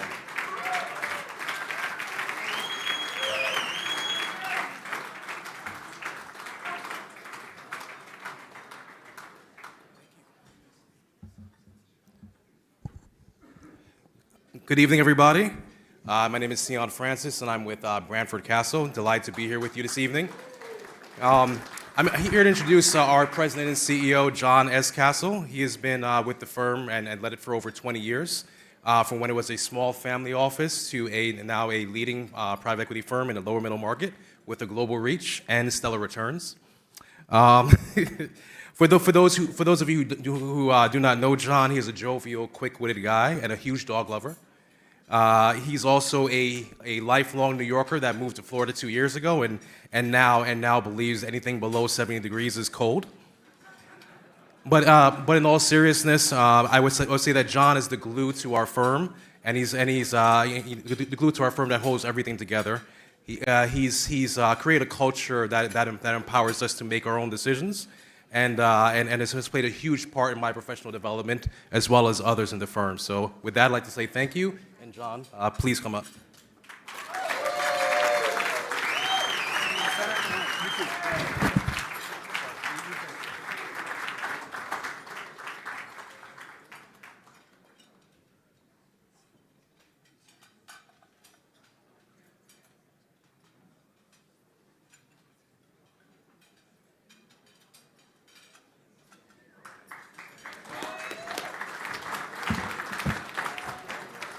Look, it's really amazing to be here tonight. It's just incredible. Let me start by saying that my career parallels a little bit of this event. Roger got this started 25 years ago. I started a little less than 25 years ago, but I remember some of the very early events. I remember when there were 3 or 4 tables and it was a lunch. And a young Maria Bartiromo spoke that day too. I rode the elevator with her. It was one of the highlights of the last 25 years. But I do want to say this event has really become one of the great events in private equity. It is my favorite night of the year, and it is incredible to be here and to be awarded here tonight. Thank you very much, Roger. I'm just going to get right into the thank yous. This is the heart of it. Number one, my wife and kids couldn't be here because, as Sion alluded to, I moved myself to Florida down to COVID. But my brother-in-law is here. Thanks very much, Frank, for coming tonight. We've got a large number of the Branford Castle teams here. I think we have the best team in private equity. Thank you, Sion, for the remarks. Cole, Marilyn, Lucky. Who else is here? If I'm missing anybody, I apologize. But thanks very much for being here. I also have some people who were here but long before everything got started, like Nick and Mike. Thanks very much for coming tonight.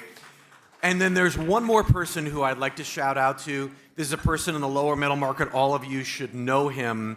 His name is Calvin Novato. He works at CIT. And here's why Calvin's important. The first deal we ever did at Branford was a deal that no one else liked. It was a car service here in New York City. No one was going to finance this thing. Calvin by himself financed it. It turned into an extraordinary success. We made an enormous return for our investors, and it basically launched us as a firm. And without Calvin, none of this would be here tonight. So thank you very much, Calvin, for getting. Just a few more thank yous. I'd like to thank, obviously, my parents. Everything that I am today is because of them. There's a few other old school guys from Branford. David Castle, Richard Smith, who aren't here tonight, who are fantastic. Other people have contributed, Eric Corsten, Lawrence Lederer. We've had great teams over the years. I'll just leave it with tonight. Branford Castle has been a fantastic high flyer in private equity for a number of years now, but there's a lot of work left to do. And again, all the team members that we've got here tonight, I want to let you know that the future is ahead of us, and we're really looking forward to it. But again, thank you very much for having us tonight, and thank you, Roger.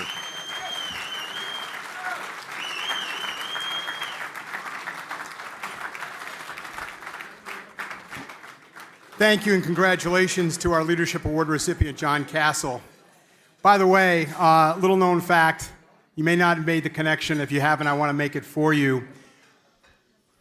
When we induct John into the Hall of Fame in about 10 minutes, 15 minutes from now, he will join his dad, John Castle from Harlan Castle, and will be the first father-son member of the two M&A Advisor Hall of Fame. Pretty cool stuff, John. Congratulations. For our next Leadership Award, I don't have to read the script for this one. I get to call up my friend David Ferguson, who's Executive Managing Director of M&A at Generational Equity, who's going to introduce our next award winner, Ryan Binkley. David?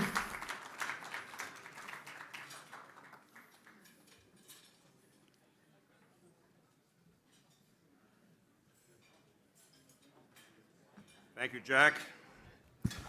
It's wonderful to be back here on this stage. I expected a much rowdier crowd, and so in my opening remarks I was going to ask a favor of you. I'll do it anyway. I'd like to have just a couple minutes of your time to tell you a family story. Thank you. Ryan Binkley, who the industry knows as the CEO of Generational Group, is a truly extraordinary man. Born into a loving family, John and Sharon Binkley instilled in their son that everything is possible if you're true to yourself and to all those that you serve. 18 years ago, John and Ryan created the Generational Group family, and that's what brings us here tonight.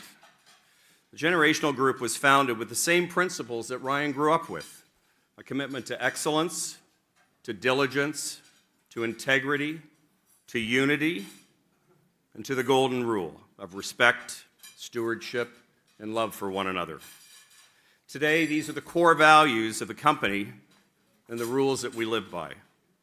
In Generational, Ryan created and leads an organization of individuals who are truly committed to the success of others.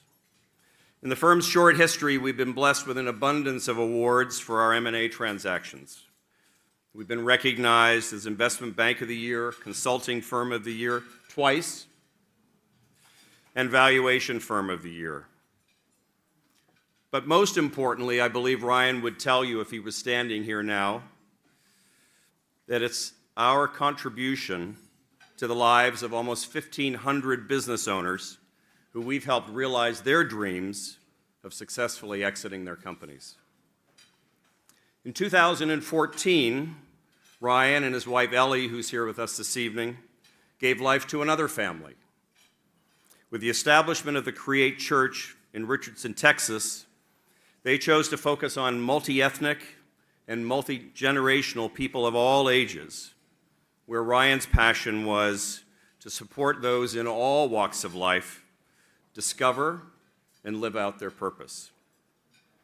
In the spring of this year, unless you've been living under a rock, you would know that Ryan has embarked on his most ambitious journey of all. His vision was to embrace and serve the family of America. In declaring his presidency for President of the United States, Ryan is leading a new conversation, yes.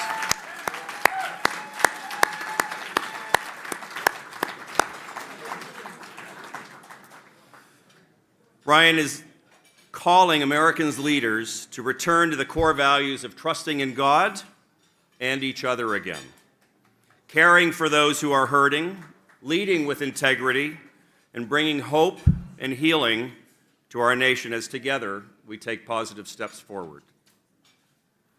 In this Herculean undertaking, it is clear that Ryan's commitment to our country's economic and spiritual revival truly knows no boundaries. He has undertaken this calling to help lead a return for America to the core values that he cherishes so deeply. And I know that it is his hope that we will all be the beneficiaries of his service. Ladies and gentlemen, it's my absolute pleasure to welcome Mr. Ryan Binkley to the stage.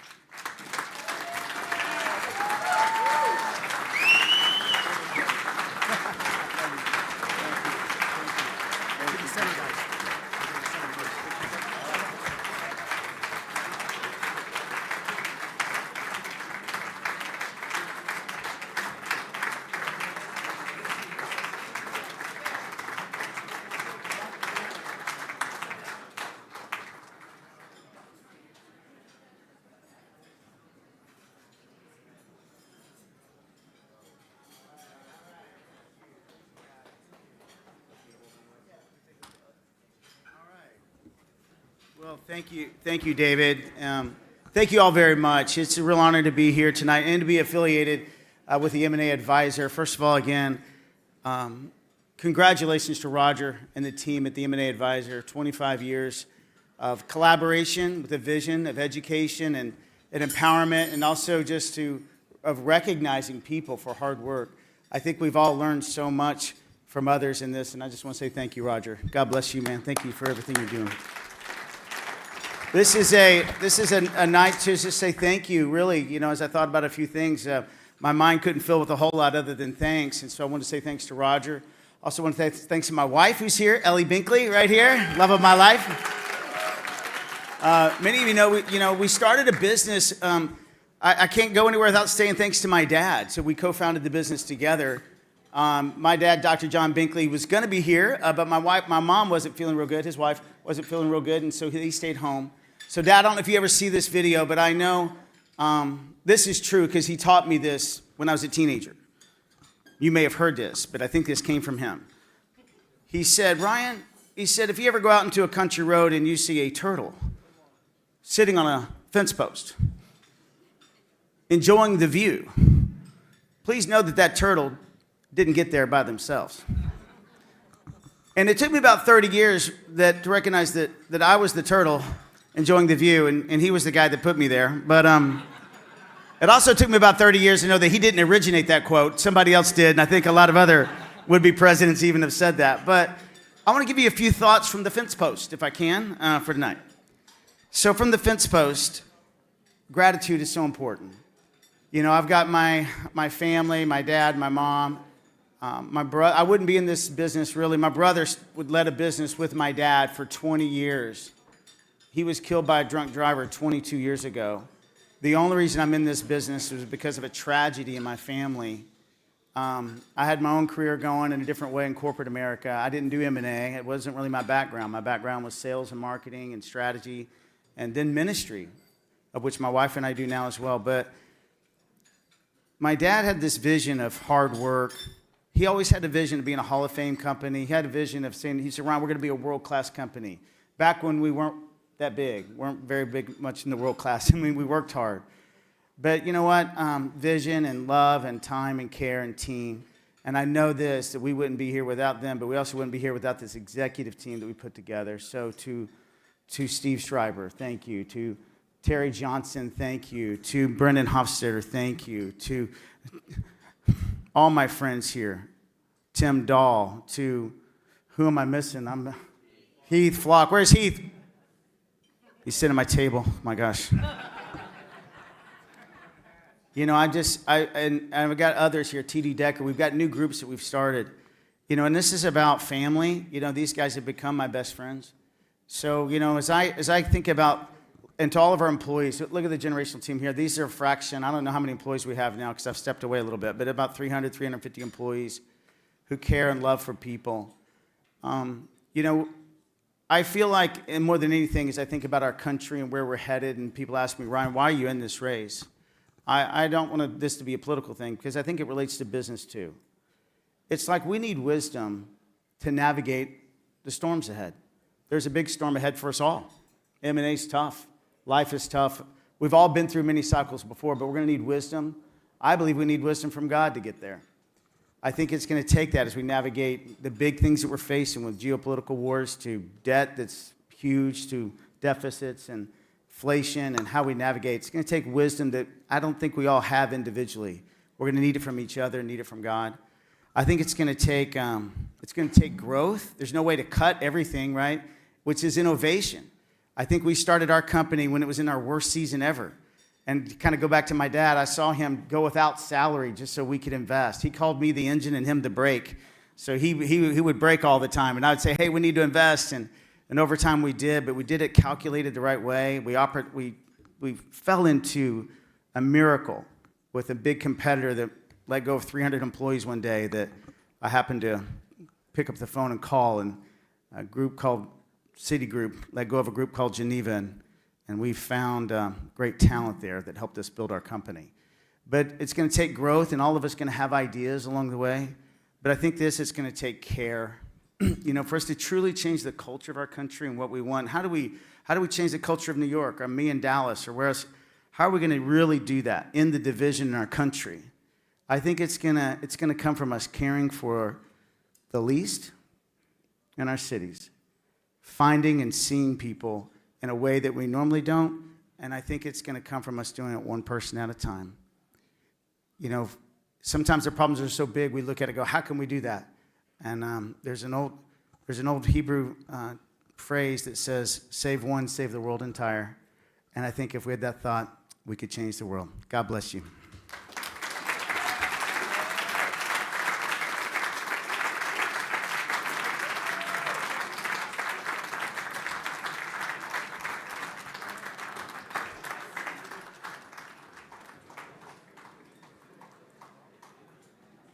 Once again, let's give both John and Ryan a hand for the wonderful work they've done for the industry and for the leadership awards they've received this evening. Thank you both. Now we move from leadership to lifetime achievement. This is the award most people actually don't want to get. Because once you get this award, you say, well, what's my next chapter? But the good news is, when you look at a lot of us who've had the honor of being recognized by the M&A advisor with that award, we're all clicking still like the Energizer Bunny. So we're all out there doing things, many of us. And our next two award winners who are receiving Lifetime Achievement Awards have done extraordinary things in their lives, extraordinary things for the industry, are really, really exceptional individuals. And I could not be more honored than to recognize them here this evening. So first, let's get to business. And let me, to give our first M&A Advisor Lifetime Achievement Award, I'd like to introduce, I'm going to go, I think, Joel, with you first. I want to introduce Larry Clufield, who, by the way, knows her better than most people, actually. Not only the Chief Operating Officer of Joel Frank, but maybe a relation too. Larry?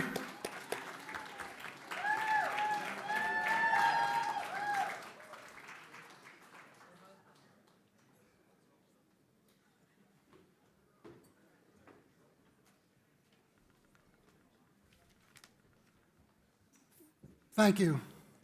First, you may wonder, who is Larry Clufield? Well, I proudly say I was the founding partner at Joel Frank, Wilkinson, Bremer Catcher, and I served for 20 years as COO, and I'm Joel's husband for twice that, more than twice that.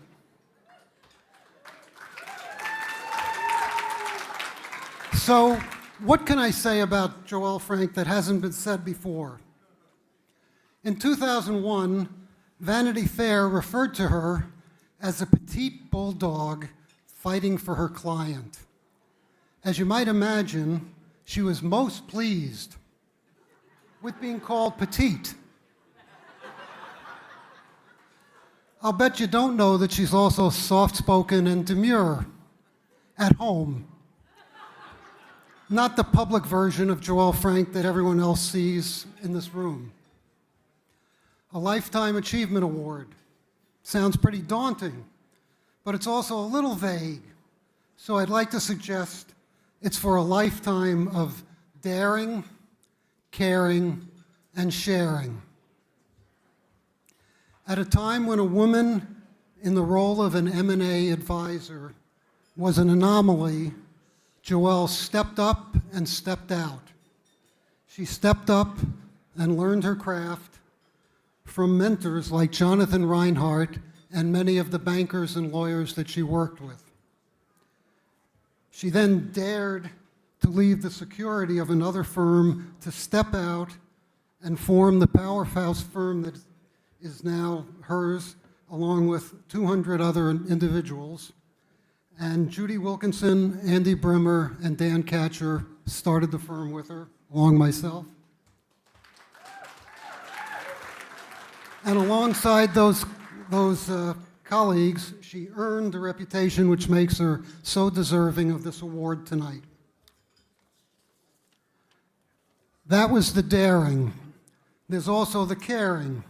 Believe me, because I know from late nights and weekends, she cares deeply about her clients, her causes, and her firm, 24/7. She is fierce when it comes to fighting on their behalf. She cares just as deeply about her team. She mentors them, she guides them, she challenges and elevates them, and then she trusts them to work with the devotion and integrity that she herself brings every day. That's the daring and the caring, There's also the sharing. She shares responsibility. She shares credit. And she shares the reward. No competitor firm shares as much of its financial success with the entire team, which is now 200 strong, and they follow her lead and make the firm the success that it is. Daring, caring, sharing. And I guess it wouldn't be Joelle without a little swearing that comes with her passion. What better legacy and what better reasons for awarding this honor to my colleague, my partner, and the woman who still sweeps me off my feet, Joelle Frank.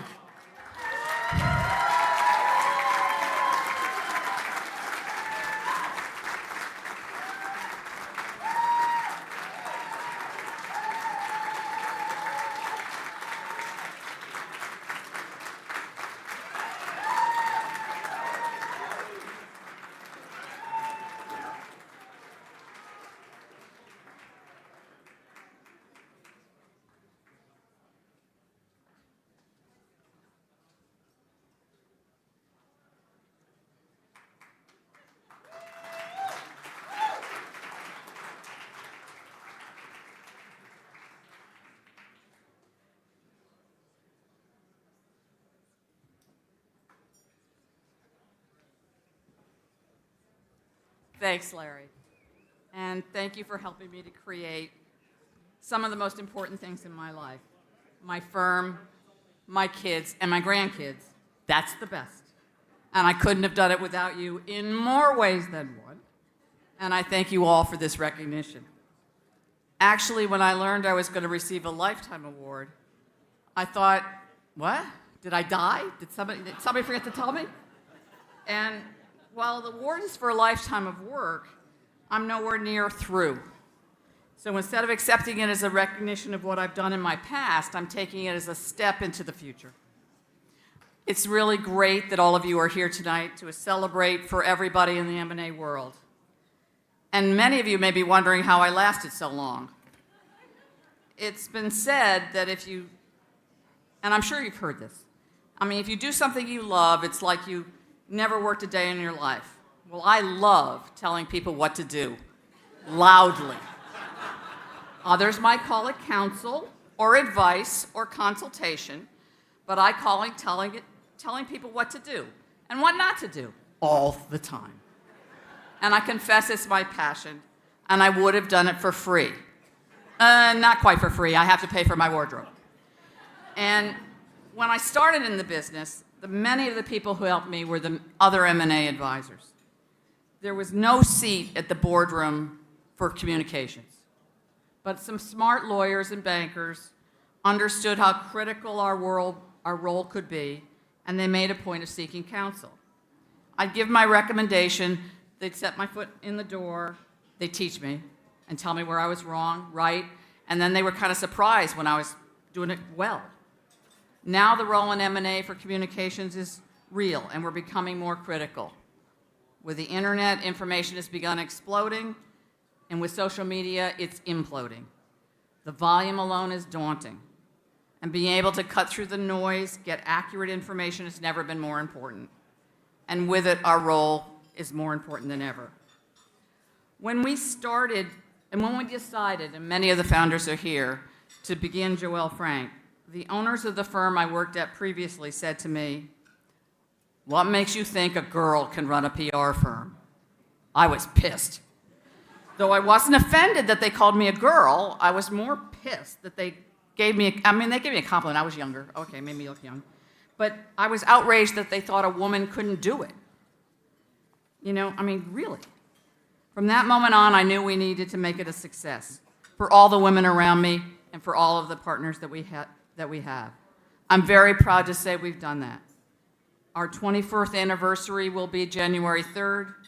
We've continued to rank #1 in M&A and shareholder activism and restructuring, and the strength of our practices across the board. More than a third of our partners are women, and I think that's great.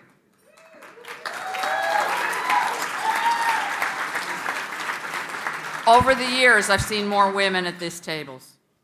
The award gives me great satisfaction, but the thing that brings me the most satisfaction, and I'm fortunate to see it, is the young people in my firm and what they're doing.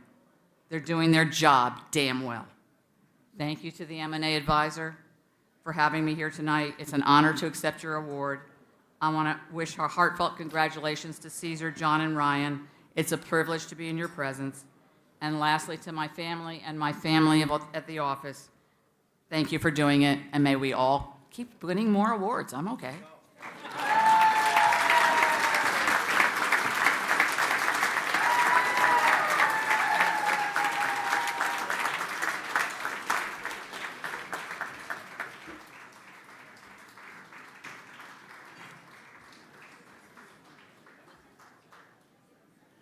Now we turn to our final leadership, our final Lifetime Achievement Award. Before we complete our Hall of Fame induction ceremony. So for this part of the program, I'd love to welcome Richard Rosenbaum, the Executive Chairman of Greenberg Traurig, to introduce our 2023 Lifetime Achievement Award, Cesar Alvarez.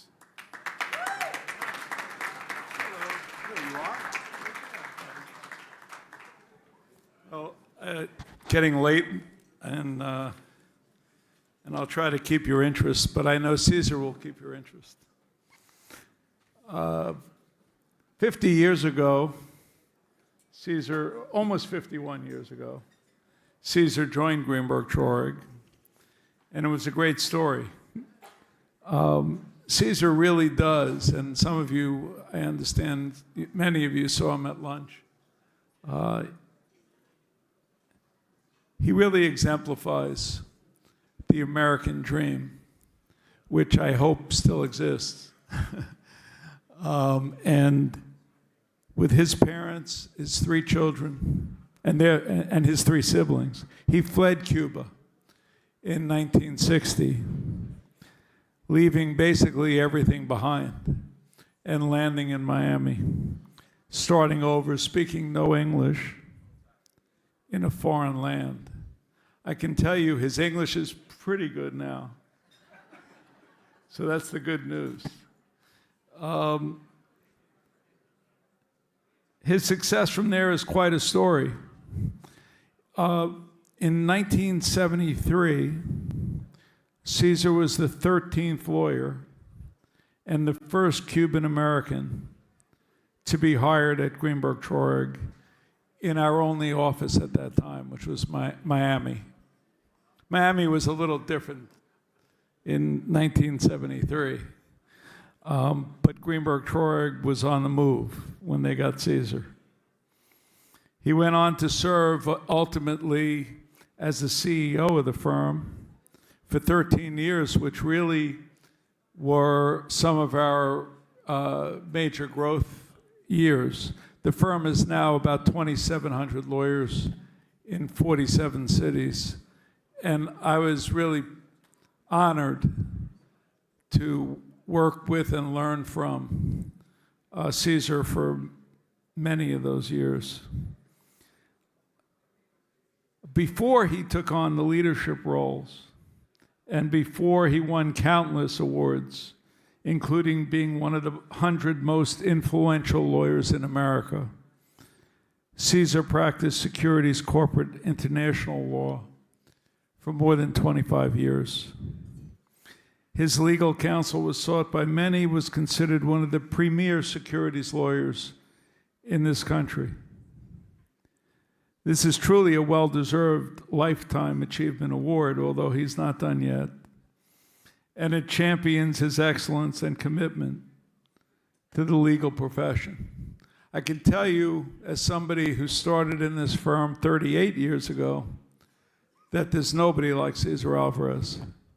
He's the real deal, he's genuine, and his affection is infectious, as you'll see.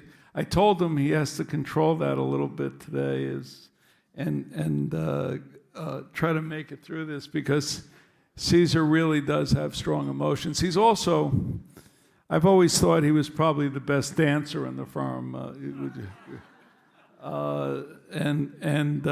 It's my distinct honor to introduce you to my partner, my friend, my mentor, and my brother, Cesar Alvarez.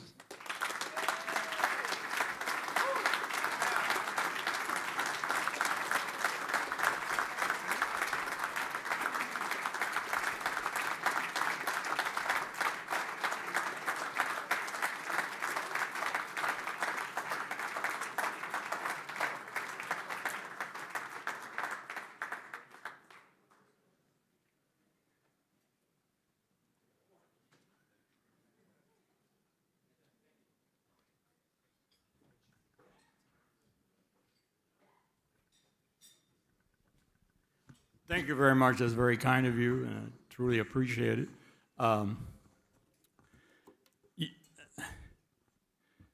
It was June 28, 1960. It was a Tuesday. I was awakened by my mother and told me that we were going to go on a vacation to Miami. It is 63 years later. And I'm still on that vacation. Haven't quite returned yet.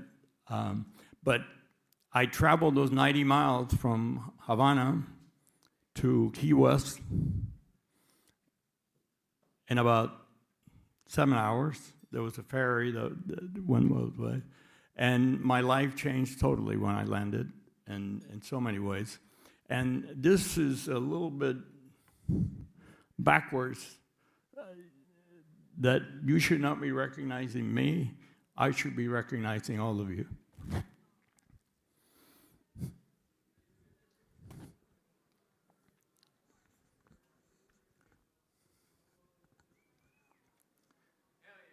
I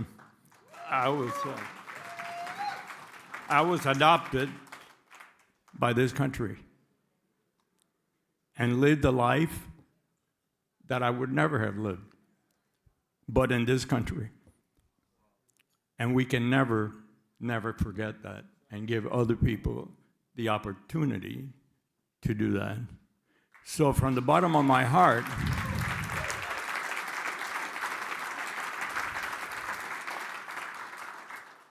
I thank all of you.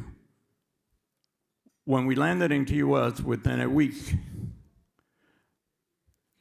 my father sat us down for dinner, at which time he told me and my brothers, you will never go back to Cuba. Cuba was in his view, very unstable, and he wanted us to be here. He said, you know, from now on, always be proud that you are Cuban and always be proud that you're Hispanic, but you're going to be an American and assimilate, learn the culture of this country, and move forward. And the second thing he made clear to me is that we were immigrants.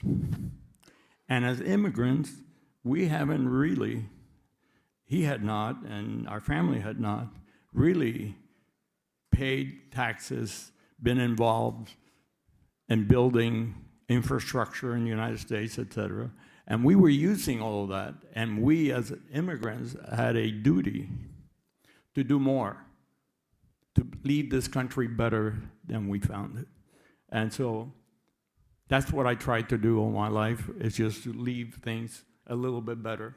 And so it was about. So I thank you very much.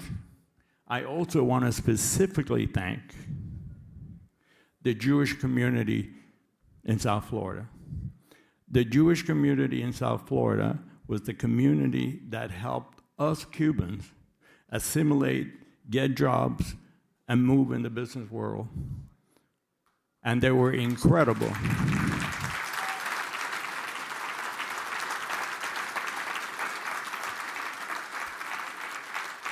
And this is a time to stand up for what they did for so many of us. And I speak publicly about it every place I go because it's very, very unique thing. So my special thanks to them. And my last thanks is really to my firm, They really became my family. They really gave me the love and affection that I could not get anyplace else. And I thank all of you, and please pass it on to the rest of the partners, and I appreciate that. So with that, I thank all of you. I thank this organization, and Roger, appreciate what you did for me. And I hope that when you see an immigrant, you realize that we can actually do a couple of things. Thank you.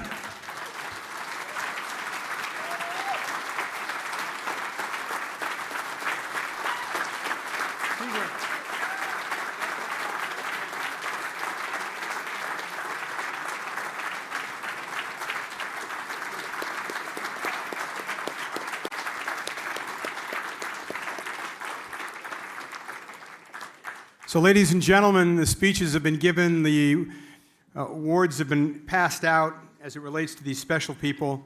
And they, the five we've recognized tonight, along with three other iconic leaders who were recognized at events, M&A Advisor events earlier this year in Florida and here in New York, are now going to be inducted into the M&A Advisor Hall of Fame. When I call your name, I'd ask you to come up. I'd ask the entire Hall of Fame class to stay up here on the platform. We'll take a picture at the end. I think we have yet another plaque for you, a Hall of Fame plaque that you'll get. And it is my distinct honor, one of my great privileges in a life, to recognize these extraordinary individuals. Starting with Corey Masella, partner from UHY. John Castle, President and CEO, Bradford Castle.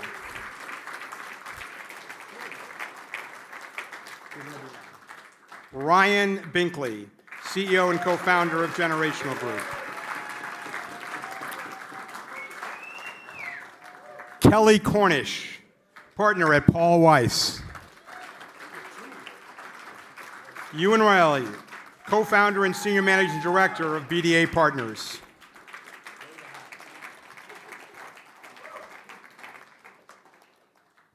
J. Gregory Milmo, shareholder at Greenberg Traurig. Joelle Frank, founder and managing partner of Joelle Frank. And of course, last but certainly not least, Cesar Alvarez, senior chairman of Greenberg Traurig.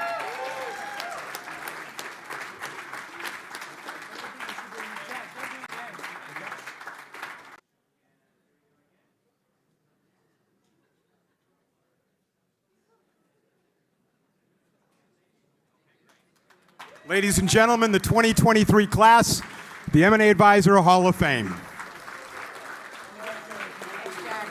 you.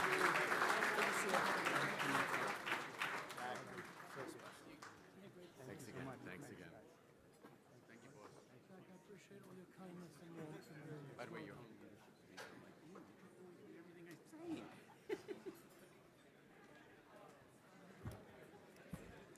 Thank you, Jack, and congratulations again to all of our inductees to the Hall of Fame. And we will now continue with revealing the winners for our 22nd Annual M&A Advisor Awards. Starting with our Private Equity Deals of the Year. For Private Equity Deal of the Year, from 10 to 25 million, goes to the acquisition of DePonio Contracting by Evolution Strategy Partners Where's Evolution? Are you here?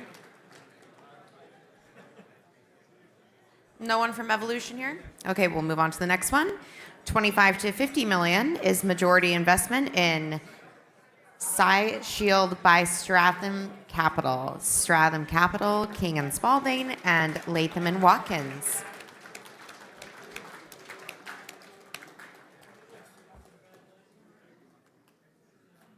No? Oh, we have one. Congratulations.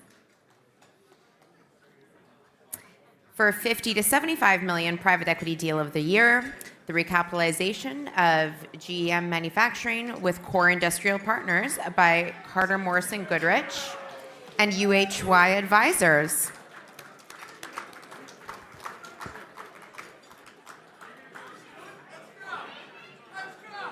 Let's go.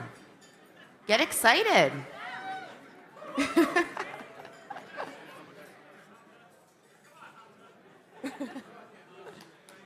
Where's Corey and Hamza? They deserve this joke. We said if you want to do a picture with us and then by yourself.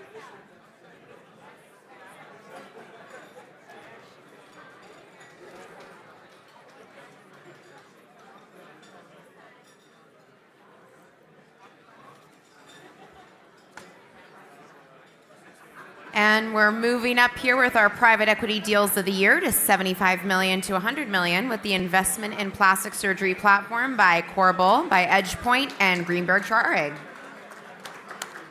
You guys just won another award. You got to clap for yourselves.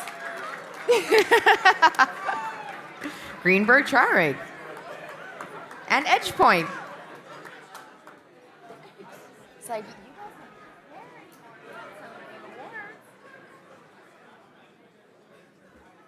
okay. And 100 to 250 million is the divestment of cardiology division of Genesis Care to Adamantium Capital and contemporaneous bolt-on acquisitions of CardioNexus and Burwood Cardiology by Record Point.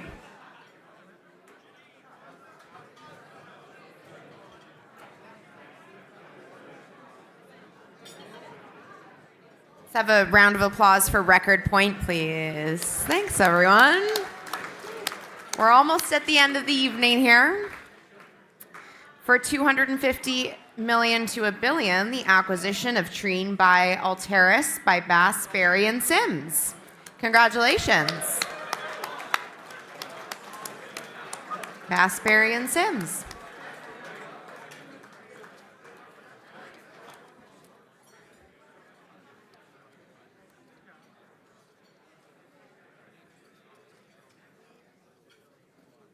Congratulations.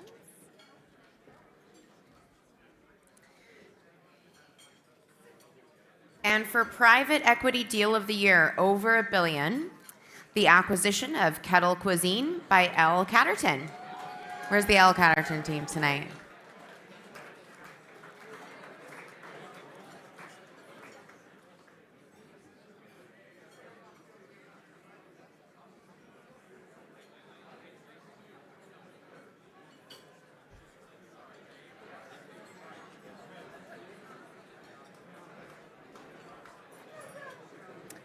No one here from L. Catterton tonight?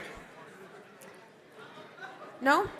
And we do have dessert coming out, but if we could try to keep our voices down again, please, folks. I'm going to be announcing the SPAC deal of the year, the public formation of Granite Ridge Resources by Holland and Knight. Is Holland and Knight here?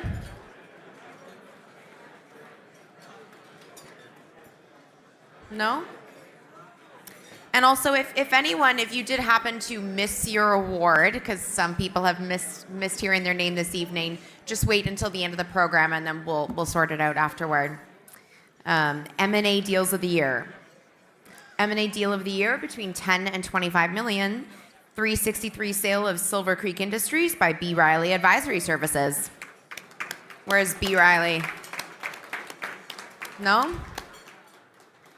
There we go. Congratulations to the B. Riley team. And our M&A deal of the year from 25 to 50 million goes the acquisition of Apex Anesthesia by True Learn, a portfolio company of LLR Partners, Navigant. Navigant team. Congratulations.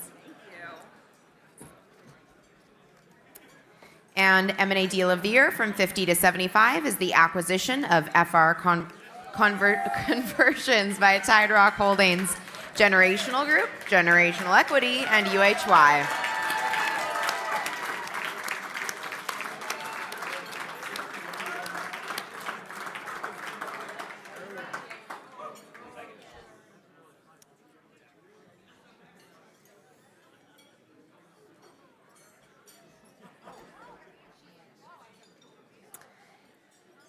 Next, we have M&A deal of the year, 75 to 100 million. the acquisition of American Reliable Insurance Company and its farm, ranch, and equine book of renewable business by Everett Cash Mutual Insurance Company from Global Indemnity Group, NYSE GBLI, by Merger and Acquisition Services, Inc. Are they here? Yes, they are.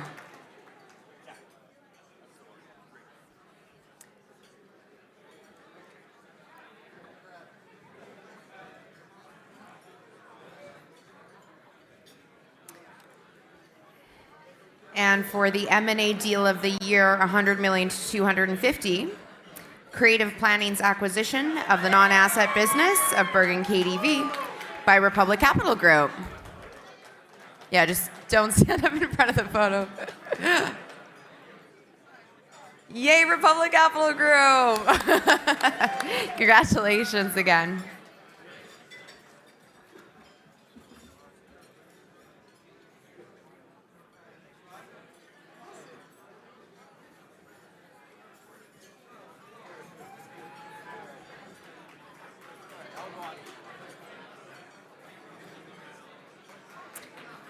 For our M&A deal of the year, 250 to 500, is the acquisition of LRS Healthcare by Jackson Health by Bridgepoint Investment Banking.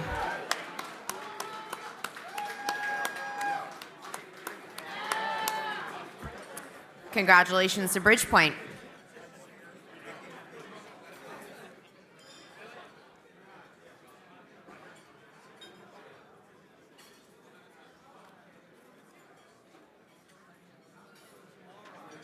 Two left. Two left before our M&A deal of the year. So we have between 500 and $1 billion, the sale of Red Collar Pet Foods assets to Colgate-Palmolive by Arbor Investments, Deloitte, and Red Collar Pet Foods.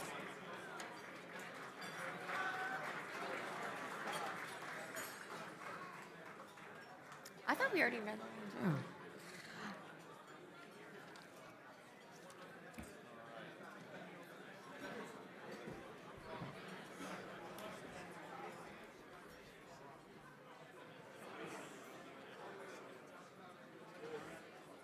Lastly, we have our M&A deal of the year, 1 to 5 billion, with the acquisition of Panthrex Rare from Centene Corporation by Vistria Group, General Atlantic, and Nautic Partners by West Monroe, Paul Weiss, Rifkin, Wharton, and Garrison.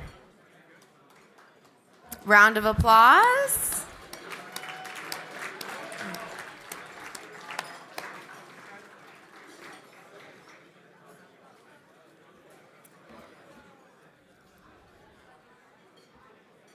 And as we're taking our last photo up here, we are going to have the final award of the evening. And to announce our M&A deal of the year, over $5 billion, I will welcome back, who already happens to be on this stage, founder and CEO of the M&A Advisor, Roger Aguinaldo.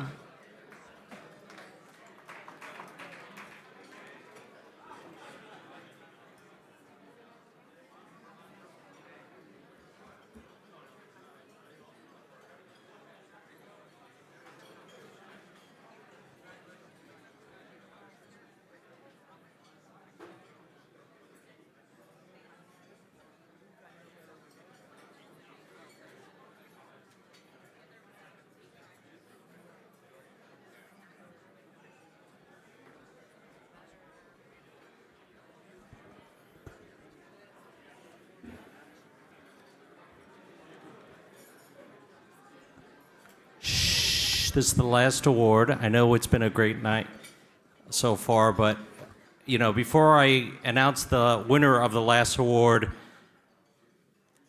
everybody's been doing thank yous and everybody has been sort of crediting me, but certainly cannot do this without a lot of people. But first, please give a hand to our MC, Liana Hawkins, M&A TV. This is the most people we had in the room, and she really tamed you guys. And Jack, too, he did a good job, too, right? Taming you guys. But we do appreciate, we know this is a night of celebration, and sometimes this has become, because we close deals remotely right now, right? Everything is like DocuSign. There's no more closing dinners, right? So this becomes, for quite a few people, the closing dinner of these deals, right? So congratulations for all your deals there. So give yourselves a hand for all of that. Please certainly give a hand to all of our alliance partners and sponsors.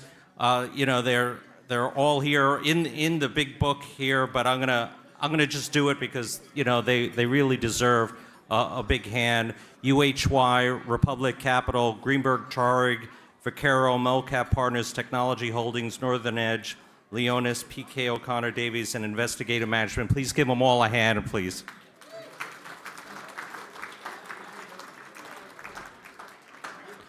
This is an historic place, the New York Athletic Club. Please give the staff, all the staff that is helping us all night, give them a big hand.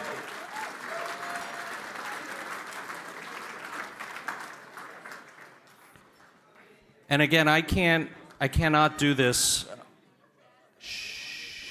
Just please allow me. I know it's we're almost to the after party. This is my favorite night where you could just drink for another hour.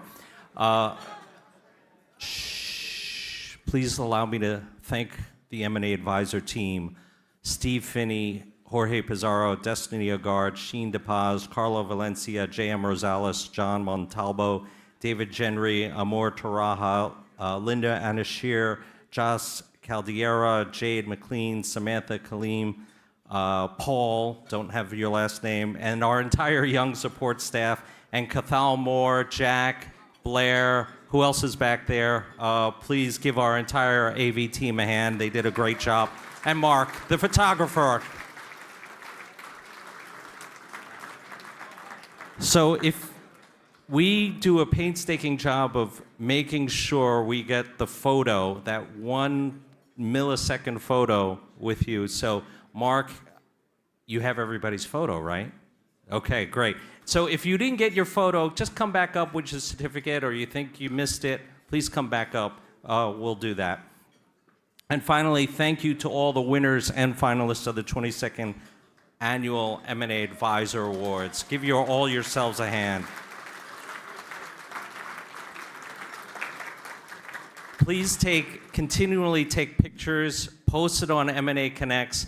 We'll find what table you're at and get you that bottle of champagne, I promise you. We did it, UHY won it last September, so please keep on posting pictures. And then just as a reminder, this has become a tradition. I know we just serve the desserts, but we're gonna have to ask these couple of tables here. Just a reminder, all winners, this is gonna be a logistical challenge. We've done this without fail for 22 years, and we're not gonna not do this right this time.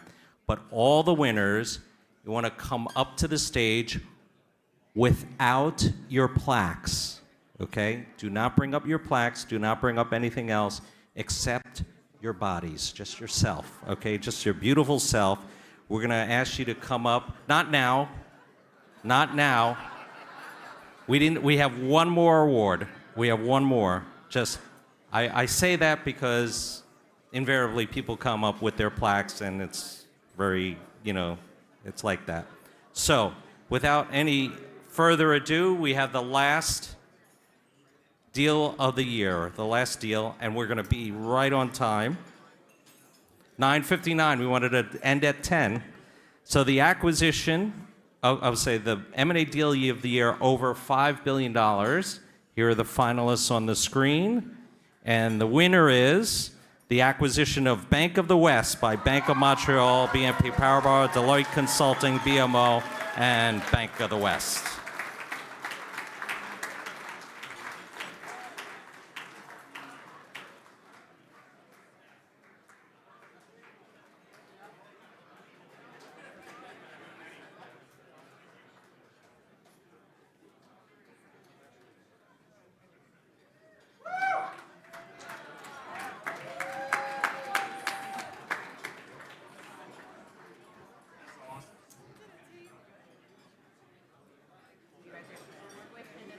possible.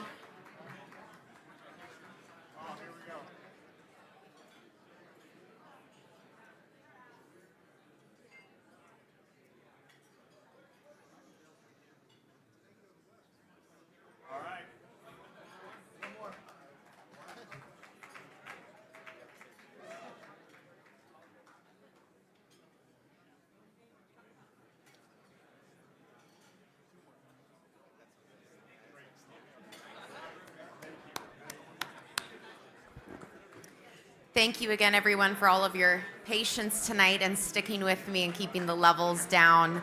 I'm personally so honored to have hosted tonight. I've been working in the industry myself as an entrepreneur for many, many years, my entire career, and there's many inspiring people in this room tonight. So, ladies and gentlemen, with that, this concludes the 22nd Annual M&A Advisor Awards. We're looking forward to seeing you again next year, Palm Beach in New York. And just a reminder again, we can get all the winners without your plaques to come up to the stage for a big group photo. We'll do that right now. Caesar, Jack wants you down this way. Jack wants you over this way too.